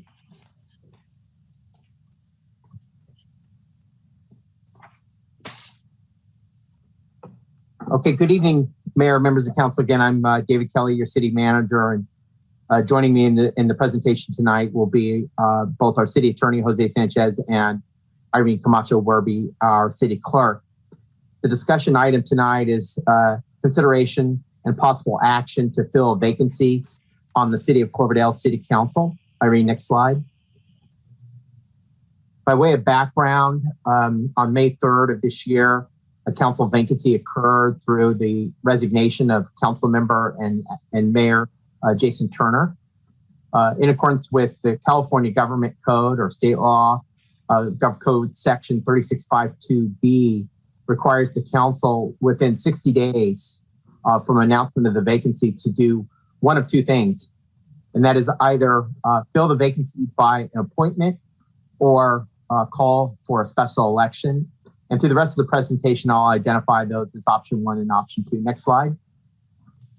So option 1, filling the vacancy by appointment. Council, and the recommendation is to of staff is to agree upon a process to identify and appoint a member of the public to fill the vacancy. In order to do so, the member must be a registered voter in the city of Cloverdale, and if appointed, would fill the remainder of the term currently held by Councilmember Turner, which is through December 2022. Next slide. In order to fill the vacancy by appointment, it's important to point out that there are no state laws or municipal code provisions that establish any specific procedures to make an appointment, and there's currently no formal application process required by either state law or the Cloverdale Municipal Code. Next slide. So the City Council's option for filling the vacancy include conducting an application or interview process. And I want to note that if council decides to conduct an application or interview process, the Brown Act specifically requires that the council conduct those interviews by a majority of the council members in open session. So that would mean at one of your 3 scheduled council meetings scheduled for the remainder of this fiscal year. Otherwise, you can nominate or appoint an individual to fill the vacancy, again, prior to that 60 days, which is July 2nd, 2021. Next slide. So if council opts to conduct an application and interview process, staff recommends that you determine the application period. We recommend a minimum of 2 weeks prior to the scheduled interview date. Again, the expected interview dates would be one of your 3 next meetings scheduled on May 26th, June 9th, and June 23rd. And it would be necessary to actually appoint a person to fill that vacancy at one of those meetings no later than July 2nd. If council otherwise decides against this option, the next option, option 2, next slide, Irene, is to fill the seat via a special election.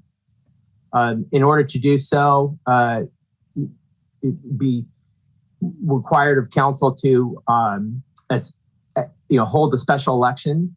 The special election, in accordance with the government code, could not be held no less than 114 days from the call of the special election. And again, that would be dependent on what date you set it. And ultimately, that person would, again, continue to fill the term that expires, the term of Councilmember Turner that expires on December 22nd, or 2022, excuse me. Next slide. A couple of points for consideration if council considers option 2 is the next proposed special election date is November 2nd of 2021. So it's approximately 6 months from now. Irene Werby discussed the cost of the special election with the Register of Voters, and the estimated cost of conducting a special election is between $16,000 and $26,000 approximately. If you opt for this option, we do recommend that you direct staff to return with a resolution calling for a special election. Next slide. So the recommendation tonight is to direct staff to return with a resolution calling for either option 1, appointing an individual and or enacting an application process. I think if you want to appoint an individual, we would designate that individual on a resolution and bring that back. If you'd otherwise like to enact an application process or resolution, I don't think is necessarily required, but it could set forth the process if you'd like to see that spelled out in resolution. or option 2 to call for a special election. So that's an overview of the two options that staff has presented based on our understanding and legal review by our city attorney. I'd like to turn it over to Jose if there's any clarifying details or information you'd like to share with council in regards to the two options that staff presented for council's consideration on how to fill the vacancy based on the resignation of our former mayor and council member Jason Turner. Thank you, David. No, you did a great job, David. The presentation was very thorough. Provided the two options. There's no one way.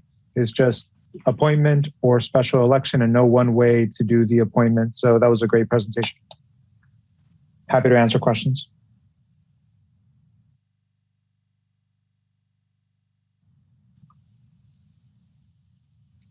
So we open it to the council.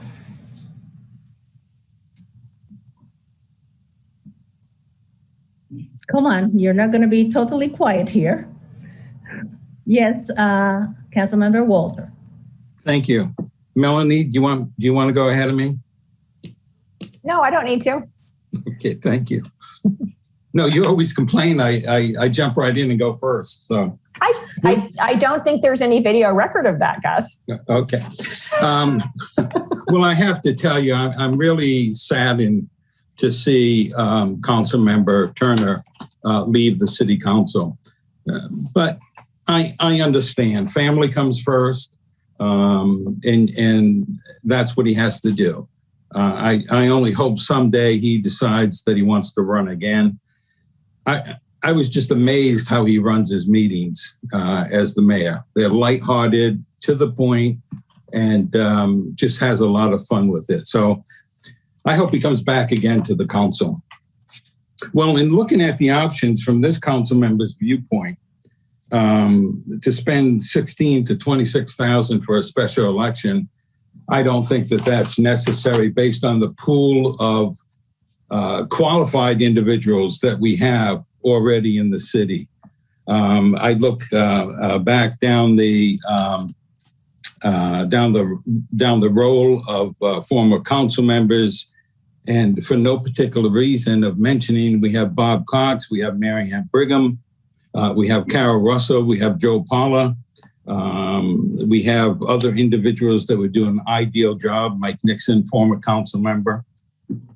So we could go with the application process. I've been through this process twice in the 19 years that I've been on city council. One, the resignation of a council member came 2 weeks after an election. So we went back to the polls, and this individual was already on the council, wasn't reelected, but we went back to the polls and we took the next high-ranking individual, and that was Gail Pardini-Plas. And she sat on the city council for the remainder of the term, and then she ran again and was successful. The other one was, I believe it was Bob Cox. I can't remember. I think he might have replaced Mary Ann Brigham, and Bob served. So as I look back, the first name that pops out at me is former council member Joe Paula. He was elected in 2006, and he decided not to run again in 2018. He served 12 years on the city council, 3 years as mayor, and of course, 3 years as vice mayor. He served 4 years on the Santa Rosa Junior College Board. He was on the board of the League of California Cities, and I think, Melanie, you might have served with him. He was also president of the Redwood Empire Division and of REMIF. So he's well connected in the county. He's well connected in Sacramento. He knows the community. He's done an excellent job for the city as a police chief and as a council member. And rather than seeing us go through the process of applications, when an individual like this bubbles up to the surface, I just don't see why we have to do that. I just think if Joe's amenable to coming back for a year and a half, I would love to have him. He's involved, he's engaged with the community, and he's well thought of. So with that being said, I'd like to hear what my council members have to say. Melanie, please. Oh, sure. Yeah, I think it's a little premature to actually be batting around names, but everything that Gus said is absolutely true about former council member Apala, that's for sure. But I think that the item before us tonight is to really determine which process we're leaning toward. It's probably safe to say that Gus would prefer to just go ahead and appoint somebody, which is, it's completely legal. It's within our right. But what I'd like to see is that we have an application process and pick the top candidate. You know, we select folks, we take applications and select folks all the time. We do it for county, for regional appointments. We do it for the planning commission. I assume that that's what happened. It's, in previous, when previous people resigned, is that we invite the community to come forward, because there was a number of great candidates or great folks who would hopefully be willing to put their name in to step up to serve, for a year and a half, who could step into the role and really contribute. So I'm leaning toward going toward an application process and inviting people to put their names in instead of volunteering them without knowing, whether or not it's something that they really want to do. Kind of have a very open process amongst the council and select the most qualified candidate. That's what I'd like to see going forward, so that it's transparent and the community is aware of what we're doing, and they can see why we made the selection. So but at the same time, knowing that there isn't anything, it isn't mandatory that we do that, but I think that that's the most transparent way to move forward. And also, it seems a little more polite than putting individuals on the spot who may or may not want to serve another year and a half on the council. So if there's support amongst the council, that's the way I'd like to go. Thank you. Councilmember Lance, please. Thank you, Madam Mayor. Hearing two differing opinions from council members Walter and Bagby, I think that they should discuss this a little bit further, only because we have to have a unanimous vote. So if it's going to go one way or the other, if it's going to go Councilmember Walter's way, then it would have to be unanimous. And so I would like to give him the floor so that he could discuss it more with Melanie to see if that is the direction it wants to go. And if not, then I would rather give my comment at that point. So you would have no position at this point, Councilmember Lance? I have a position, but it doesn't make a difference if one of these two, if these two don't agree already. And if I may jump in, Acting Mayor, it doesn't have to be a unanimous vote. Mm-hmm. It could be a 3-1. It has to be a majority of the council, so the quorum. So that's 3 members of the 4 members here. And that would go with an appointment tonight. So say Councilmember Walters got his way right now, and he nominated somebody. It was seconded, and it was a 3-1 vote. Is that correct? So the item was, and I know that the item was done to. The recommended actions was to ask for direction. We would be coming back with a resolution. If for some reason somebody said, no, let's just go with somebody, we would be coming back with a resolution. But I think that the conversation was, to give us direction as staff on how to move forward. And that could be just the majority. So just three members of the council. It could be a 3-1. Right. Thank you. Okay. Well, I'll give it anyways at this point then. I like the idea of having a public interview process and being very transparent. Whether I support the Councilmember Walters' position with his candidate that he's speaking about or not, I am very open and looking forward to all that our town has to offer. I know that we have a lot of people, present, past, and future people for our city council that we would like to have their name in the hat and see their interview. I'm pretty much for our student liaisons may want to throw their hats in too. So. Oh yeah, sure. Please, Summer, go ahead, and don't be influenced by that other council member. Okay. Yeah. I think that you're 18, right, Summer? In my opinion, because although there might be one super qualified candidate in, one opinion or another, having an open election seems like the fairest process and the easiest for everyone at this point. Thank you. I would be inclined for an application, but I also would like to see if we could consider the fact that we just had an election. How long ago, Mr. Lance? 6 months ago? And, this is just something else that is out there.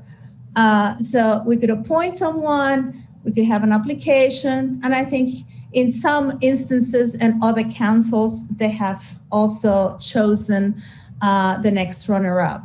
So I would like to see what is our position as the four of us to get our new peer on board. And if I may, Madam Mayor, I mean, there's precedent for that approach as well. Yes, there is. With Gail, who served so well, and who we still miss, but she still comes back and visits Cloverdale every once in a while. So, there's precedent for that approach as well. So, I'd like to just, I'd like the process to be transparent and invite people to come forward. So. And also, I'd like to avoid the embarrassment of Joe telling us no. Well, that always is a possibility. I just made myself a T-square, and I'm interested in somebody who can come up to speed, who's already connected, who can pick up the phone. He can call Supervisor Gore. He can go to Sacramento and talk to Mike or Jim Wood. He can just get the job done, he can hit the ground running, as opposed to somebody who came in next on the election who has a huge learning curve. So, or she, right, Gus? Or she, whatever that person is. I'm trying not to be gender specific. So that individual, I would really like to see come up to speed immediately. And like I said, I think Bob Cox could do that. I think Marianne Brigham could do that. Joe just jumped to mind because he had the longest and he was the most connected outside of the city, up in the league, the Redwood Empire Division. He knows everybody. And quite frankly, we got a lot to do. So that was why I picked Joe. Thank you. Jose, is this an item that could be open to the public? Yes, absolutely. Okay, so I'll open to public comment at this moment. Please, Irene, do we have any hands? Yes, we have a few hands. So we will start with Leanne. Hello, everyone. Can you hear me? Yes. Hi. I have been listening to all of this, and Joe is awesome. Marianne, I back her 100%, but we need a special election. That's it. The public needs to be heard because we need some new blood on the council. That's it. I supported Jason 100%. And I'm very sad to see him go, but I understand his reasons. But I don't know. This city needs something new. That's all I'm going to say. Bye. Thank you. Okay. And next we have, I believe it's Christina Pepe Duarte. Good evening to everybody. I really appreciate what everybody has contributed this evening regarding this. First of all, I want to give my respects to Jason Turner. He did an amazing job. And what he brought to the table was of like no other, especially in a time like this. He was very unifying. And so I believe that right now there's a lot at stake. Not only that, we talked about our past election that took place, months ago, but a lot has changed, and these are definitely unprecedented times. We need somebody that is going to unify and lead, be respectful, open-minded, and inviting. And I can name some names, but I'm going to be respectful and just state that right now, again, there's a lot at stake for this community of Cloverdale, for the people that live in the city limits and people that live outside of city limits. And so these are definitely big shoes to fill. And it would be a disservice if we automatically already had somebody in line ready to just shuffle the seat. This community deserves the respect to have some say. And sometimes we have to spend some money to preserve. And so that's what I have to say. Thank you. Thank you. Next, we have Linda. Hi, good evening. Thank you for all the comments that were made on this. I'm also of the mind that I'm very concerned that people are just dropping names and let's just stick someone in this seat because we know who they are and what they can do. I agree that this community has a lot at stake. I'm not in the know of what happened with Jason Turner. I'm sorry to see that he's gone, but I don't agree with just sticking someone in the seat that is someone else's known friend or past colleague. I'm not going to go as far as to say I think we need to do a separate election, but I think it needs to be much more objective in how we put someone in this spot. And if that can't be done, then it should go to an election. And I guess that's what I have to say about it. Thank you. Thank you. And next we have Angela. Hi there. So I think I would like to shadow Gus a little bit. I don't really have anybody that I would put front and center, to be quite honest with you. I guess it would depend on the candidate. But I think that right now the city doesn't have time to screw around with newbies. Like, you know, no offense, Todd. Todd is new to the game, and bringing in another new person and trying to get them up to speed with policy and procedures and things like that and how city council runs, we don't really have time for that. I think that the city really needs to take into consideration bringing somebody in that is familiar with all of those things that I've mentioned, instead of wasting money on a special election. If it has to go there, then it has to go there. But I think the city council needs to set aside their hidden agendas of trying to pick and choose who they want to put on there like puppet masters. They need to take into consideration that there's a whole community looking at this and paying attention about what's going on. Thank you. Okay, thank you. And I do not see any other hands raised. Okay, thank you very much for your participation. I would like to bring it back to the council, and we need to make a decision. Yes, Todd. Being familiar with the special elections as well, it goes beyond the $26,000 or whatever it was that they said it would cost through the county. That's just the county fees for a lot of their part of it. We'll pay Jose or somebody from his office a full-time wage to manage this. So we'll be getting close to a six-figure number by the time it's complete. I think a special election is the absolute wrong way to go. I think the public can have their voice heard and be very transparent with the interviews of an appointee. And I think that we should enact the application process so we can do the interviews in public for anyone that wants this position and have them put their name in.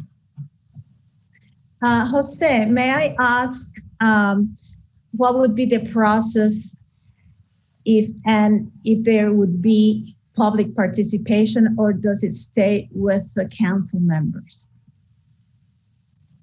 As far as an appointment, it's the council to decide to do, for example, like something that was mentioned, an application process. That's something I've seen where folks turn in applications.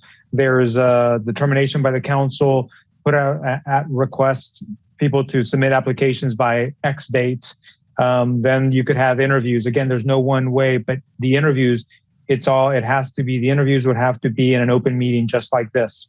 It's not in closed session, or it's not, it's got to be agendized, and it has to be open. So all the public could watch the interviews, and there would be public comments as well. Jose, how do you... Just a second, council member. Let me follow up on a question to Jose. And public can make comments and also ask questions? No, the law, well, let me go back. If that's what the council wants, the council could have folks ask questions. However, what the law is, it's kind of the Brown Act. It's a Brown Act meeting. You hold your interviews, and then public has the right to make comments under public comments, but it's the council's process. The council's the body that's selecting. But again, it's the issue with appointments is really you have a lot of leeway as a council to decide how to make those appointments. There's flexibility. Thank you. Gus. Well, I guess my only concern, and please, I welcome public comment, but I'd hate to see anyone drag through the coals with accusations that are unfounded or being yelled at by the public or be embarrassed. So when you say public comment is welcome, how do we control what the public is going to say without being offensive to the applicant, I guess is what I'm looking for. And that's a good question. And public comment is similar to public comment now with items where people could call in and they have the right to provide their comments. That's why I don't normally see allowing the public to ask questions and let's say drill an applicant. Normally how I've gone through it a few times actually in several jurisdictions, but they would just have the interview. And then at the end, they would have the public being able to come in and comment towards the end of the process and state what they feel in order to provide input to the council before the council makes a decision. But as far as telling the public, well, you can't be negative. That's difficult. That's part of the public comment process. If they wanted to be negative or bring up something, that's difficult to control. You can definitely ask the public to please be respectful, just like the acting mayor did at the beginning of the meeting. So then technically we could have 50 people come and support one applicant. Technically, when it's open to the public, council member, the members of the public could come in and provide whatever comment they want under the Brown Act. Yeah, and that comment would be prior to us making our decision. That is correct. Okay.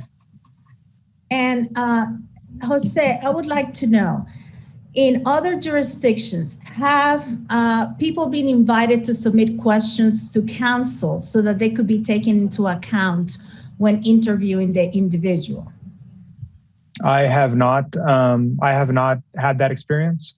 That has not been my experience with the jurisdictions that I've helped. That doesn't mean that this council can't ask for that, but usually it's a very fast process. Again, you only have 60 days.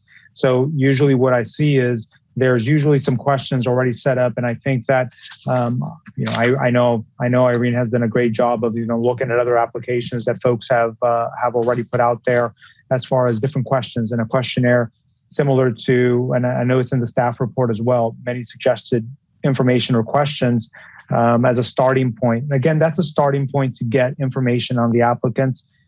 Do you have enough time to get other folks to kind of give you questions? Possibly for the interview, if that's what you wanted to request. But again, 60 days, it goes by really fast. Thank you. Councilmember Bagby. Great, thank you, Madam Mayor. Yeah, this isn't rocket science. State law states that, we don't even have to have an application process. We can make an appointment. And the reason for that is that we are the popularly elected representatives of the residents of Cloverdale. This is a serious issue, but this is what we get elected to do. I think that having an application process and not putting pressure on any individual, inviting people to come forward who realize that we need someone to step up, asking someone to step up and put their name in. The second piece of this is that, again, an application process for an appointment is not something new to us. We do it all the time. We do it for the Planning Commission. We do it for other appointments. We did it for dispensary licenses. We had a canned list of questions that we asked the candidates. Everybody got a fair chance to answer the same question. When we're recruiting for a police chief or we were recruiting for a city manager, we have a set list of questions that each of the panel gets, and you don't diverge from it. Let it be fair, let it be open, let people volunteer to come forward, to serve for this year and a half. This isn't hard. It's very much in line with the kind of decisions that we make, the kind of responsibility we have to the voters, and it's what we do. So I'd say that considering our time frame, that we direct staff to find us which sounds like Irene's already on top of it. Find us a good application. Let's take a look at it. Let's publish it. Ask people to submit their names. Schedule a public meeting where they'll go into our packet. We'll review the applications. It'll be a matter of public record. Everyone can review it. The applicants can come and say why they think they are the most qualified or suited or what they bring. It'll be open up to public comment. We'll bring it back to council. We'll deliberate on it like we do everything else. And so that's my recommendation, and I hope that there's support amongst the rest of the council for that route. Todd? My only question, Melanie, I completely support you. I like, that's exactly what I was just going to do, is try to make a very condensed version and lay it out there in simple terms. The only question I have to you real quick is, you do the application process, would you include all questions on that, or would you do a public interview as well? Because it can go both ways. I'm just thinking we might be able to cut out a middleman here. If the application had all the questions, we can knock it down to say 3 or 4 applicants off the application, so we're not doing a 17-hour. Oh yeah, take a top 5 or something like that. Correct. So, I think that's an excellent idea, because otherwise, we'd be 7 names that get put in on this because it's the easy way in all honesty. Well, and that's what happened in Windsor, and that just was that was just crazy. So if the city attorney is amenable to that, I'd certainly be open to saying that But if it's okay to do that, I'd be all in favor. The last 3 or 4 or 5, whatever we choose, they are public interviews done by us, only viewed by the public, and then they have the opportunity to talk when we deliberate together to choose the person. They get their public comment, and the way that we handled it on the last one that I was part of is, if the comments somebody had to make about somebody, if there was 2 people making comments about the same person, they had to be different comments or they were not allowed. And that condenses the time as well. So you don't have 50 applicants stepping up saying the same thing. What do you think, Jose? What say you? Well, Jose, hold on. Before he answers, I really would like to see public input in the questions, so that we can have transparency, so that we can have public participation, and this is not going to interfere with having the same questions for everyone. This is my perspective. I don't know what all of you think about that. Yes, go ahead. And then Jose. Todd, did you say something? Yeah, for a fair process, all candidates have to have the same questions. Well, definitely. I want the same questions. I just wonder if there's any way that we could have public input prior to developing the questions. Yes, Councilmember Walter. Thank you. I guess, picking the top 5 candidates, we'd have to come up with some type of criteria and make that public, of course. As far as getting questions from the community, again, who's going to decide on whether that's an appropriate question or not? What's that process going to look like, and how long is that going to take? Remember, we have 2 weeks from what Jose is telling us. So, it's a time clock we've got here that we're up against. So that all has to be considered as well. But more important is, what's the criteria for picking the top 5? Previous experience? That's it. I mean, that's the other side of it that I'm a little concerned about. But yeah. I agree with Councilmember Lance. It's like, it would be a shame to have 30, 40 candidates or something like that, and really only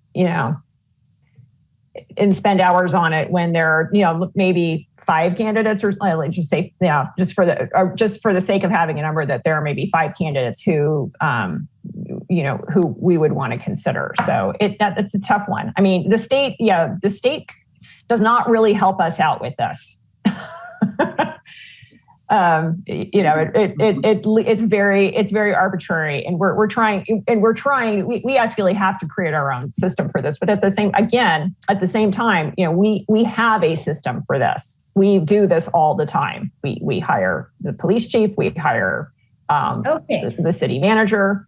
And we have questionnaires from those. We have questionnaires from neighboring cities who have been in the same position recently.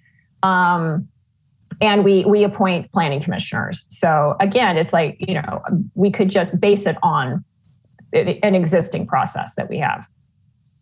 So Jose, should we just go ahead and direct staff to go ahead and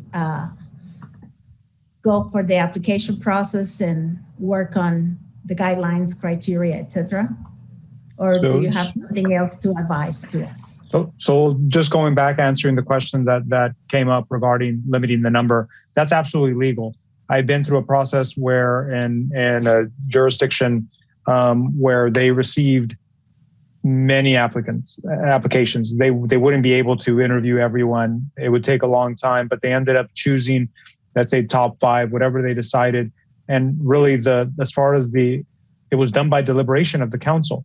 The council really looking at applications, saying, here are the top 5. A lot of times it was some type of ranking of the council, saying, here are my top 5, here are my top 5, and then you see who gets the most kind of picks, right? And then deciding how many you're going to do. I know that the staff report, and maybe I'll go ahead and I could open it up to Irene as well.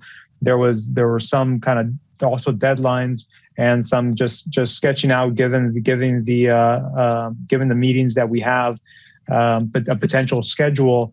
Now, I will also throw out the fact that you could also call special meetings. You don't just have to have it at a regular meeting. And I just wanted to add that, because the more complicated the process gets, and I'm not saying complicated, good or bad. I'm just saying the more steps you add to the process, the harder it is in a 60-day timeline, especially when we're already, almost 2 weeks into it. So just throwing that out there. And I don't know, Irene, if you wanted to share kind of what you've seen as far as some of the things you pointed out in the staff report regarding timing and possible possible process for the application. Yes, thank you, Jose. So acting mayor and council members, basically everything that Jose did mention. And then I think that's why it is important to figure out what the questions will be as part of the application process. As you see in the staff report, there's only a few questions that have been asked by other jurisdictions. I have also seen other jurisdictions add the nomination paper where their applicant, in addition to the application, has to go out and retrieve 20 signatures of the people residing within Cloverdale. And then those signatures, just like a normal election process, have to be verified with the county register of voters. So again, it kind of elevates the support for that person submitting their application. But yes, as far as the timeline, it just, for the appointment, it just really depends on how quickly you want to see the person appointed to the position itself. So technically, we have to make the appointment before July. So we're looking, at the latest would be our last meeting in June, which would be, of course, what are we looking at? June 23rd. What was that again, Irene? June 23rd would be the date? That would be the ultimate date to either appoint somebody or to call a special election. Okay, thank you. So it's a little over 4 weeks. Yes, if you wanted to take advantage of the maximum amount of time. Okay. Unless you call the special meeting, of course. Right. There is the option of calling special meetings, and I think obviously trying to condense it into our regular meetings. That's the last regular meeting you'll have prior to the deadline and I think it was July 2nd. Correct. Unless somebody nominated somebody this evening, I guess. Thank you. And I'm sorry to jump in. We do have additional hands raised. Acting Mayor, Mike, did we lose you? I think we lost her. In case public comment was reopened. You got it, Melanie. Well, why don't we go ahead and open public comment while we wait for the acting mayor to rejoin us. So who do we have, Irene? So we will start out with Angela. I just wanted to say that I don't think it's very professional that you sit there and laugh during this matter, Melanie. This is a very important matter for the community. And I understand that you just want to take control and appoint somebody, or you move to the next, highest person on the election. But you got to remember that you work for your constituents. So take that into consideration. Okay. And next we have either Bob or Jeannie Cox. Who do we have? It's a 50-50. Hi, Jeannie. That sounds like you. Go ahead.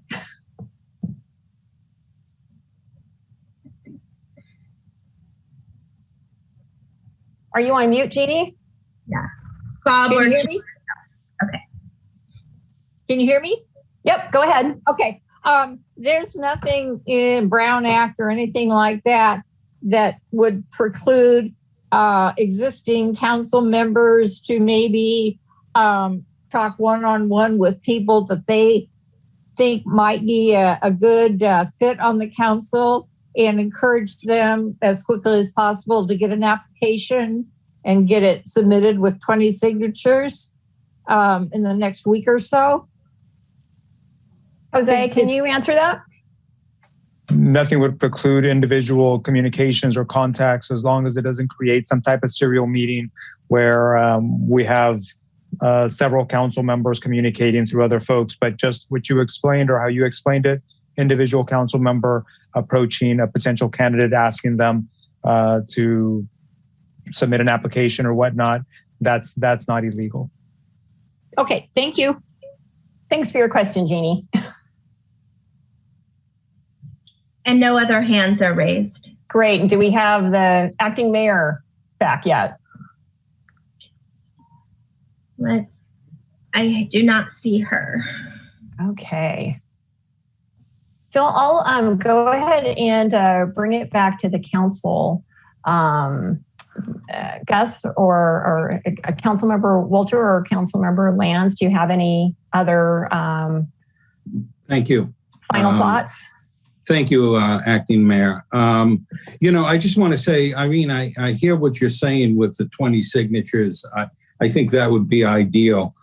But on such a short leash that we have when it comes to time, to have somebody get 20 signatures, then send them down to the a registrar of voters office for validation, I just think that's going to slow the process down, and somebody's going to miss the boat.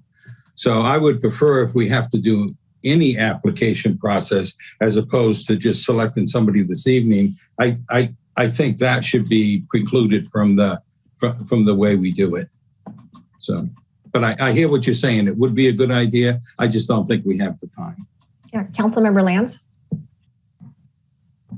Nothing new. I think that we just need to get this process going, get the application, get the questions picked, and move forward. And maybe we give that to David Kelly and Jose to get those questions picked out and approved by us in a special meeting if necessary, or via email to get approval on them. Okay, so as chair of the meeting, I'll go ahead and speak last, and I'll just try to summarize. I think we're mostly in line with each other. I mean, I'd like to see an open application process, and actually just looking again at the staff report on page 79 under item 3. I think that's pretty much encompasses. I think that's a great start, and I really don't have anything to add to A through H. I might have some subsequent thoughts. There might be some comments or emails from the public with great questions, and I'm happy to. I will plan to just forward those to the clerk. And then I really like the idea of requiring applicants to gather the 20 signatures, but I think Councilmember Walter is right. I don't think we have that kind of time. So I would be willing to forego that because I think that these questions, again, on page 79 of the packet are so strong. It gives us a really good background of their experience, anybody's involvement in the community, their background, applicable experience, all of that kind of stuff. I think that these are great questions. We might want to also compare, the questionnaires that we've had for the chief and the city manager, and see if we can kind of glean some questions from that as well. But I think that those questions, again, on page 79 are they pretty much encapsulate it. So if there's support amongst the council for moving forward with the questionnaire process, kind of as stated, and then we determine if we need a special election. Okay, I think I see some consensus there. City manager, do you need any additional direction? Councilmember Bagby, thank you for facilitating a decision and recommendation on this item. And I concur with your approach in terms of the questions that were provided in the agenda report. I think those are well researched and are reflective of best practices used by councils and other jurisdictions, and it certainly can be tailored accordingly for Cloverdale. My thought and recommendation to council is we do have an existing application for appointment to boards, commissions, and committees. If council is in agreement, we can adjust the existing application and add the list of questions that are included in your agenda report to that existing application and reflect those as interview questions. And that way it would enable staff to make quick work of finalizing the draft application. The next key decision would be, setting the deadline for response and ultimately scheduling those interviews by the council. So if there's any feedback that council wanted to offer, I think, scheduling interviews for your next council meeting represents a pretty tight timeline for the community members to prepare the application, and if you wanted to do a pre-vetting to be able to bring those back, but we certainly could do that if you desire, or scheduling the first meeting in June for actually conducting the interview process. And that might be beneficial to go ahead and set a date this evening to identify for potential applicants to set aside and be aware that they would need to conduct an interview with council on that specific date and time. For acting mayor, for his benefit, I just want to kind of reiterate that staff's feedback was to utilize the existing application, include the questions that are identified on page 2 of the agenda report under item number 8, A through H, as supplementary questions to the application. Set a due date for that application, and schedule interviews at your first meeting on June 9th, or otherwise schedule a special meeting. That sounds good. Thank you very much. And acting mayor, if I may, we do have the budget meeting on Wednesday, May 19th. I think that's going to be moved forward. Are we moving that date? We're not meeting on that day for budget. Staff was able to achieve a quorum for that meeting date. We were going to announce that later in the meeting. And we can't? Okay, I was just going to recommend that we extend that meeting up, but I do have a smart board meeting that starts at 1:30. Okay, so that date's not going to work anyway. Okay.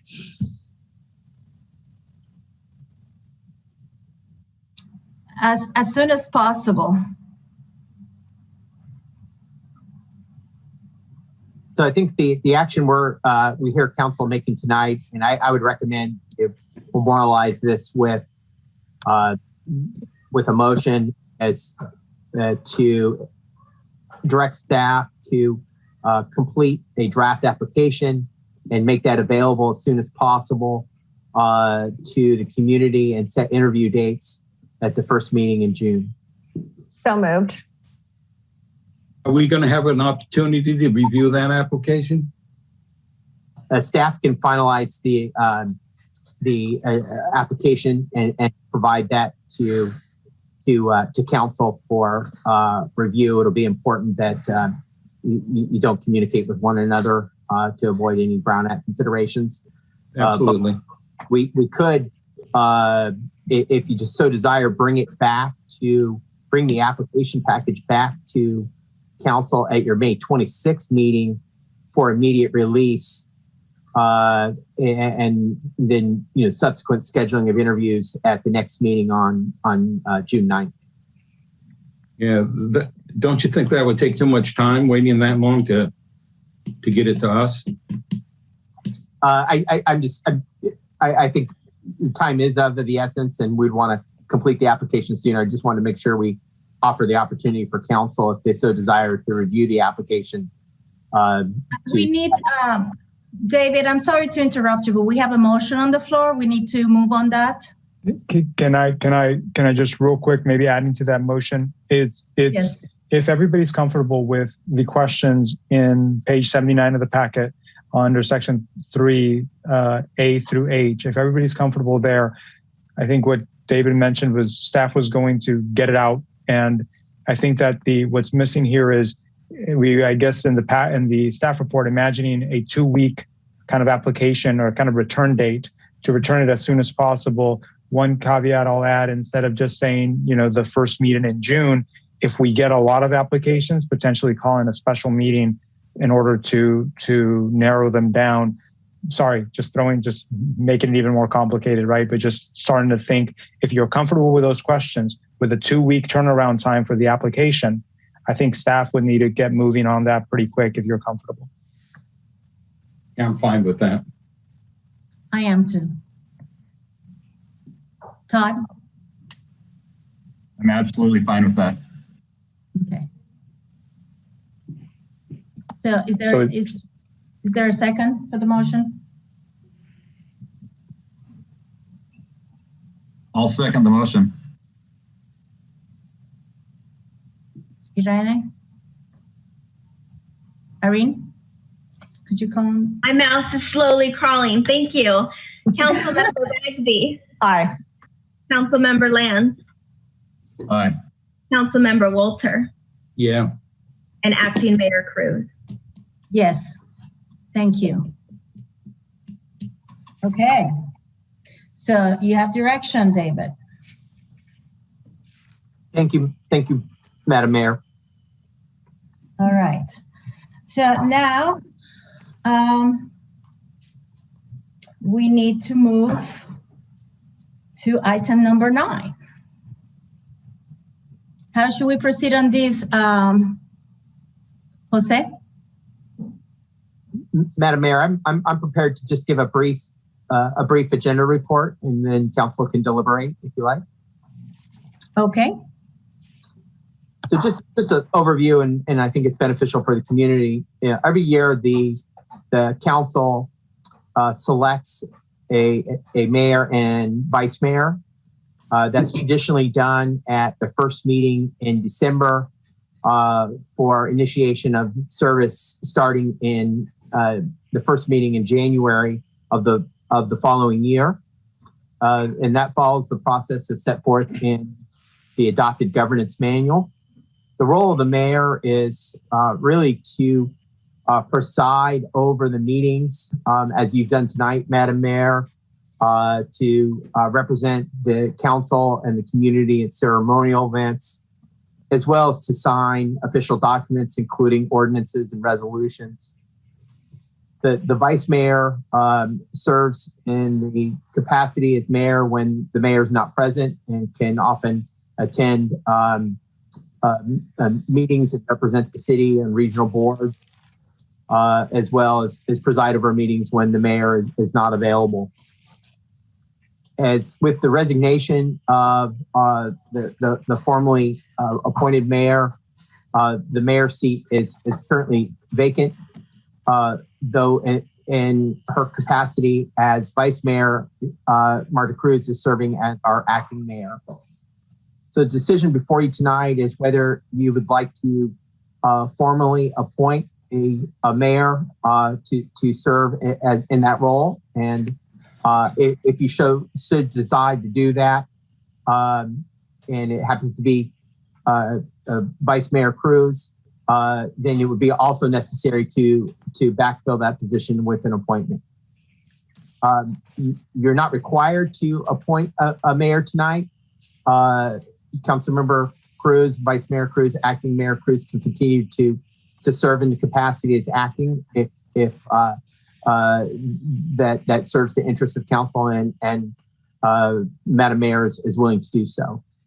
So that really concludes my staff report. It's really up to council as how you'd like to proceed. So am I the last to speak on this regard, Jose? That is up to you, Acting Mayor. I know that it's opened up for any questions by the council, or if anybody wants to make statements. I know that, and I think Irene did a great job in the staff report of pointing out kind of the process of nominations received, public comment, council comments, if any, then there's a vote, and then you have your new mayor. I know that's the process on page 83, but if there are any comments, I'll leave that to you, Acting Mayor, if you want to open it up for some preliminary comments. Well, yes, I definitely would like to make a comment on the situation that we are facing right now. Just as Gus Walter mentioned, it is really disappointing that we no longer have Jason among us, because he was definitely an incredible part of the mix. We were able to work together to come to terms on many decisions.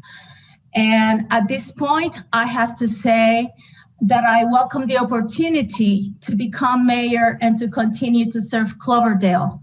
The job that I was elected to do as a vice mayor is to be ready to jump in and serve the community that I represent, that elected me, and I'm here to do so. You know, this is definitely an opportunity to continue to serve Cloverdale, I do want to acknowledge the fact that I would have preferred to have a whole term. However, at this point, my obligation is to Cloverdale. It's not about me, it's about Cloverdale. And this is the time to grasp the moment when we are welcoming the yellow tier into our county. After a year of challenges and limitations, I am here to celebrate the opportunity to come together as a community to work on solutions for the trials experienced during COVID, which is not eradicated at this point. We must continue to engage in safe and healthy practices, and we need to celebrate our graduates, the library programs, the initiatives by Resilient Cloverdale, which I have been able to lead in collaboration with the staff. We need to recognize that an energetic council is essential to address the issues we will continue to face and that are very salient for all of us. Communication with all of our constituents, the drought, the water and sewer increases, COVID, homelessness, food insecurity, supporting and promoting our businesses, development, equity, and educational and recreational activities. I look forward to July for when we have Friday Night Live and we can all come together. And at this point, what we need is collaboration, dialogue, common efforts to achieve the goals for Cloverdale. I am here to serve, to roll up my sleeves as I've always done, to work with all of you. I need you to see my serious commitment that I have demonstrated throughout the last years and to continue bringing services to keep the charm that all enjoy here in Cloverdale. That's my comment, my willingness to act as mayor of Cloverdale for the remaining time that Jason was to be our mayor. Well, I really appreciate your comments, Madam Vice Mayor, and it would be my honor to nominate you to step into the role of mayor. I think you've demonstrated your commitment and your leadership, and I appreciate your willingness to step up for a partial term. So with that, yeah, I'd happily nominate you to step into the role as mayor. Other comments by Councilmember Walter and Lance, please. I'll second her motion. You stepped up. You're willing to take the reins for the next 6 months, and I appreciate that. You know, I'm of the mindset, Councilmember Cruz, that you would do a good job as mayor. But I want to make something perfectly clear.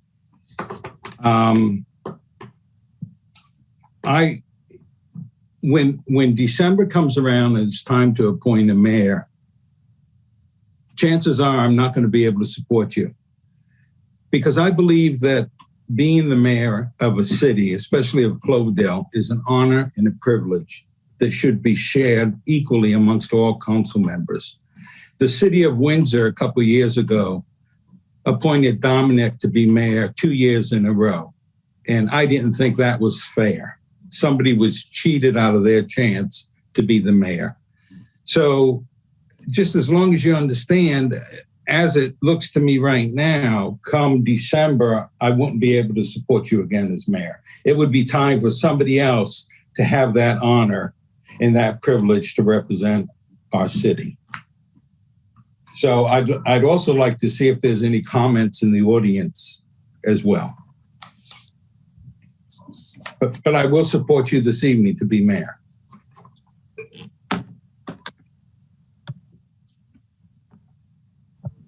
Irene? Thank you. Yes, we have a hand raised from Leanne. Hi, everyone. Marta, are you not one word out of your mouth was genuine. You were reading off a script, which is suspicious. I support Gus to be mayor and Todd Lance to be vice mayor. Wipe out the BS. I mean, seriously, can you just not read off the script? It's ridiculous. Just talk, real talk, because that's what this town's all about. This community has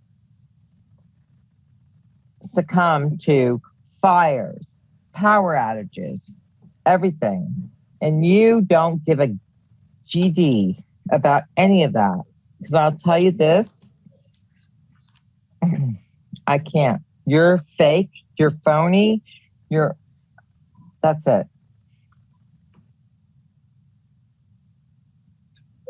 No other hands are raised. Any other hands? Oh, I'm sorry. Yes, we have Angela. I don't have a problem with you being the mayor, Martha. My only concern, my major concern, is the conflict with you and your husband, Mark Rincon. And I know anybody can say, oh, you know, that won't get in the way and what have you. But in all actuality, you guys stay in, you know, the same house, you sleep in the same bed, and people do talk. And I think that is a direct conflict for you to make decisions. I think that in order for you to be the mayor, you might have to recuse yourself on quite a few things, especially anything that has to do with the planning commission or approval for any of these new buildings and homes and apartments and all this other stuff that's going on. I think that that's going to be a huge conflict as much as you want to deny it. That is my only concern with you and Mark Rincon.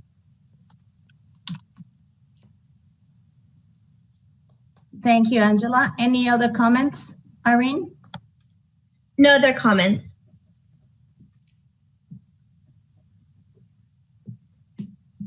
Oh, you're muted. I'll bring it back to council, please.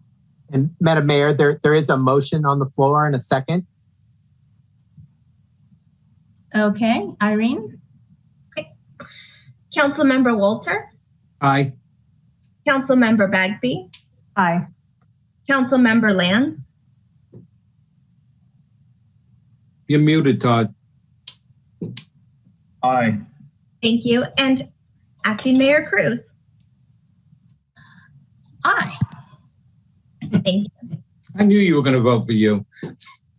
Of course, I believe in my qualities and my competence to be mayor of Cloverdale. Absolutely. I agree. So, Madam Mayor, if I can, I just want to, well, congratulations on your appointment to mayor. With your appointment, the vice mayor position is open. Again, council is recommended to fill that position.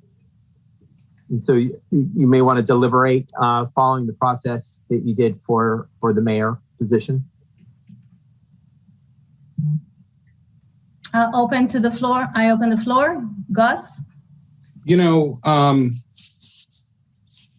we have a new council member, Councilmember Lands, who, while he's new to the city council, he's not new to the procedure being on the school board for a number of years. So I'd like to see about nominating Councilmember Lands as vice mayor.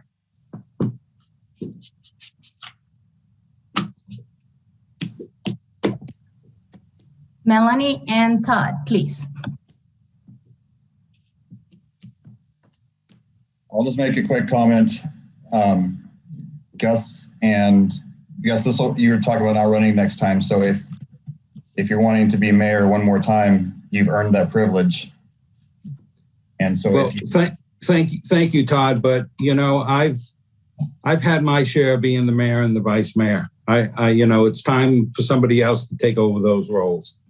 And I do appreciate it, but I'm going to pass. So.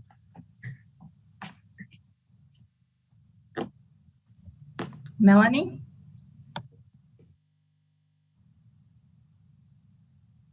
So I'm not sure what the procedure is now. Can Councilmember Lands?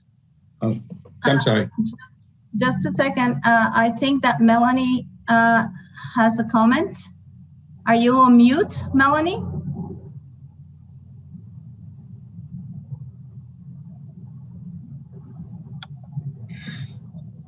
So Mayor and council members, we will need a second. If there's no second, then the motion will die.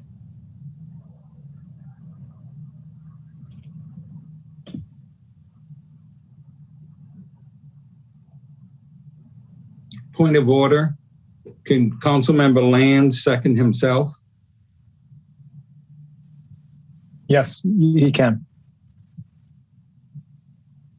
And considering that Councilmember Walter won't run for vice mayor, take the spot of vice mayor, I'll second my own.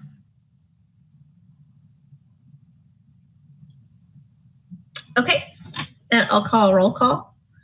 So, Councilmember Lands? And I'm sorry to interrupt before we vote. I know this was a different action. I know we haven't opened up this portion.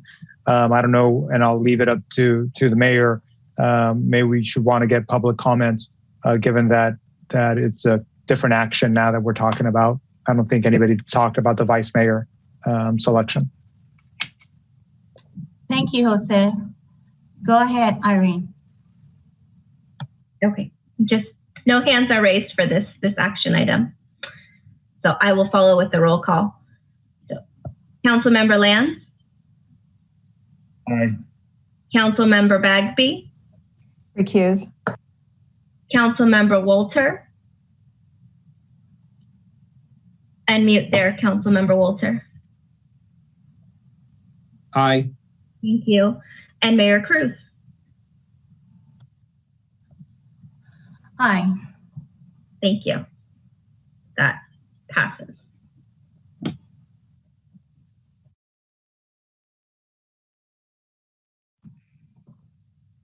I'd like to make an announcement. First, I want to say congratulations to Mayor Cruz. Thank you for your service. And likewise, I want to congratulate Councilmember Lands to the new role of Vice Mayor. So congratulations to both of you. And I look forward to working with both of you in your new capacities. Thank you very much. At this point, subcommittee items. Finance Administration, Melanie.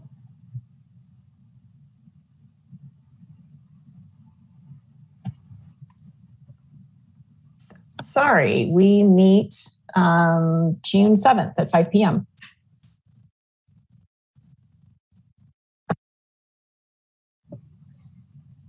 Planning and Sustainability is Melanie and I. That's also June 15th. June 15th, June 7th, okay. And Public Works, Gus. Madam Mayor, our next meeting is May 25th, 5 o'clock.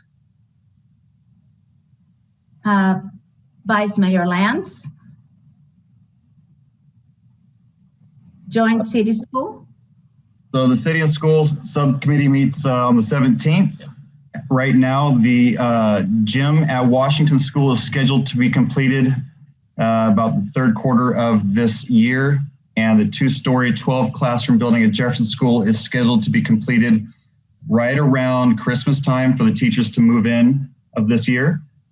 All of the projects, the main projects are completed. We're moving on to secondary projects like multi-purpose rooms, cafeterias, things along those lines for remodeling. And I will move into my next one, which is the Homelessness Community Advisory Group. We just met on May 11th. We had a very good meeting and moved a lot of things forward, which is nice to see. Our next meeting is scheduled for June 8th. I'm currently working with James Gore and the Sheriff's Office and our police departments, the Railroad Authority, and some private citizens who own property in areas that are going to help us with getting help through HEART and everyone else for all our homeless people that are living down on the river, to try to get them all the help that we possibly can at this point, because the county's coming in with SAT crews and they are going to be helping to clear the brush along the west side of the river so that we have a buffer between us when a fire happens. With the 2 fires that we've had through our homeless committee or through our homeless population, we decided that we should work hard to try to get some of that underbrush removed to keep us safe along the west side of our river and our east side of our town. Thank you. And next is the Joint City Fire District. It's going to be June 14th. And at this moment, I would like for David to give us an update on a grant he just finished. And that came as a result of a meeting that we had with Senator McGuire. Would you please give an update on that, David? Happy to do so, Mayor. Thank you for the introduction. And it's not quite finished yet. It's in process. We are working on an application to CAL FIRE for a grant for vegetation management on the Porterfield Creek open space. The intent of the grant would be to help fund vegetation management activities to address wildfire concerns and also non-native vegetation, as well as to improve access for our life safety personnel, including the fire district and police in response to emergencies. The application is due next Wednesday, the 19th, and we've made significant progress, and we are soliciting letters of support to coincide with submittal of the grant application.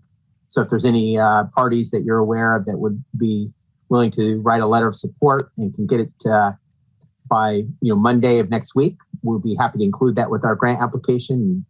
Those letters of support are always important part of the grant review process. So wish us luck, and hopefully we'll be able to fund some really needed vegetation management activities on our critical open space property in Cloverdale. I do know we have one from Senator McGuire, and Supervisor Gore also promised one. It should be hopefully on your desk by tomorrow. So do you need any more letters of support? We'll take them all, but if we can obtain a letter of support from Senator McGuire and Supervisor Gore, I think that will speak volumes. But of course, if there are any other parties out there that want to write a letter of support, including residents in the community, please direct them by way of email to myself at dkelly, that's DKELLEY, at ci.cloverdale.ca.us, and I'll make sure I include your correspondence as part of our application for grant funding for the project. Thank you. Okay, council reports. I submitted mine in writing. Melanie submitted hers in writing. Are there any other written reports? Okay. Any verbal reports, Gus or Todd? Okay. So any informational reports on legislative reports, letters of support, opposition? David? No letters of support or updates on legislation, Mayor Cruz. Okay, and anything else that you or Jose would have to add to the meeting? Nothing tonight, Mayor. Congratulations. Thank you. All right. And I believe that we already covered the status of impacts to water supply. Is there a need for Engineer Rincon to say anything else, David? I'll ask Mark just clicked on his screen. City Engineer Rincon, is there anything you'd like to add in regards to David, just that the state has proclaimed, I believe 47 counties now as drought emergencies. So it's expanding as expected. It's going to more water basins, but I think Russian River is one of the dire ones. But we're continuing to keep an eye on things, and it is, more action, further action may be necessary.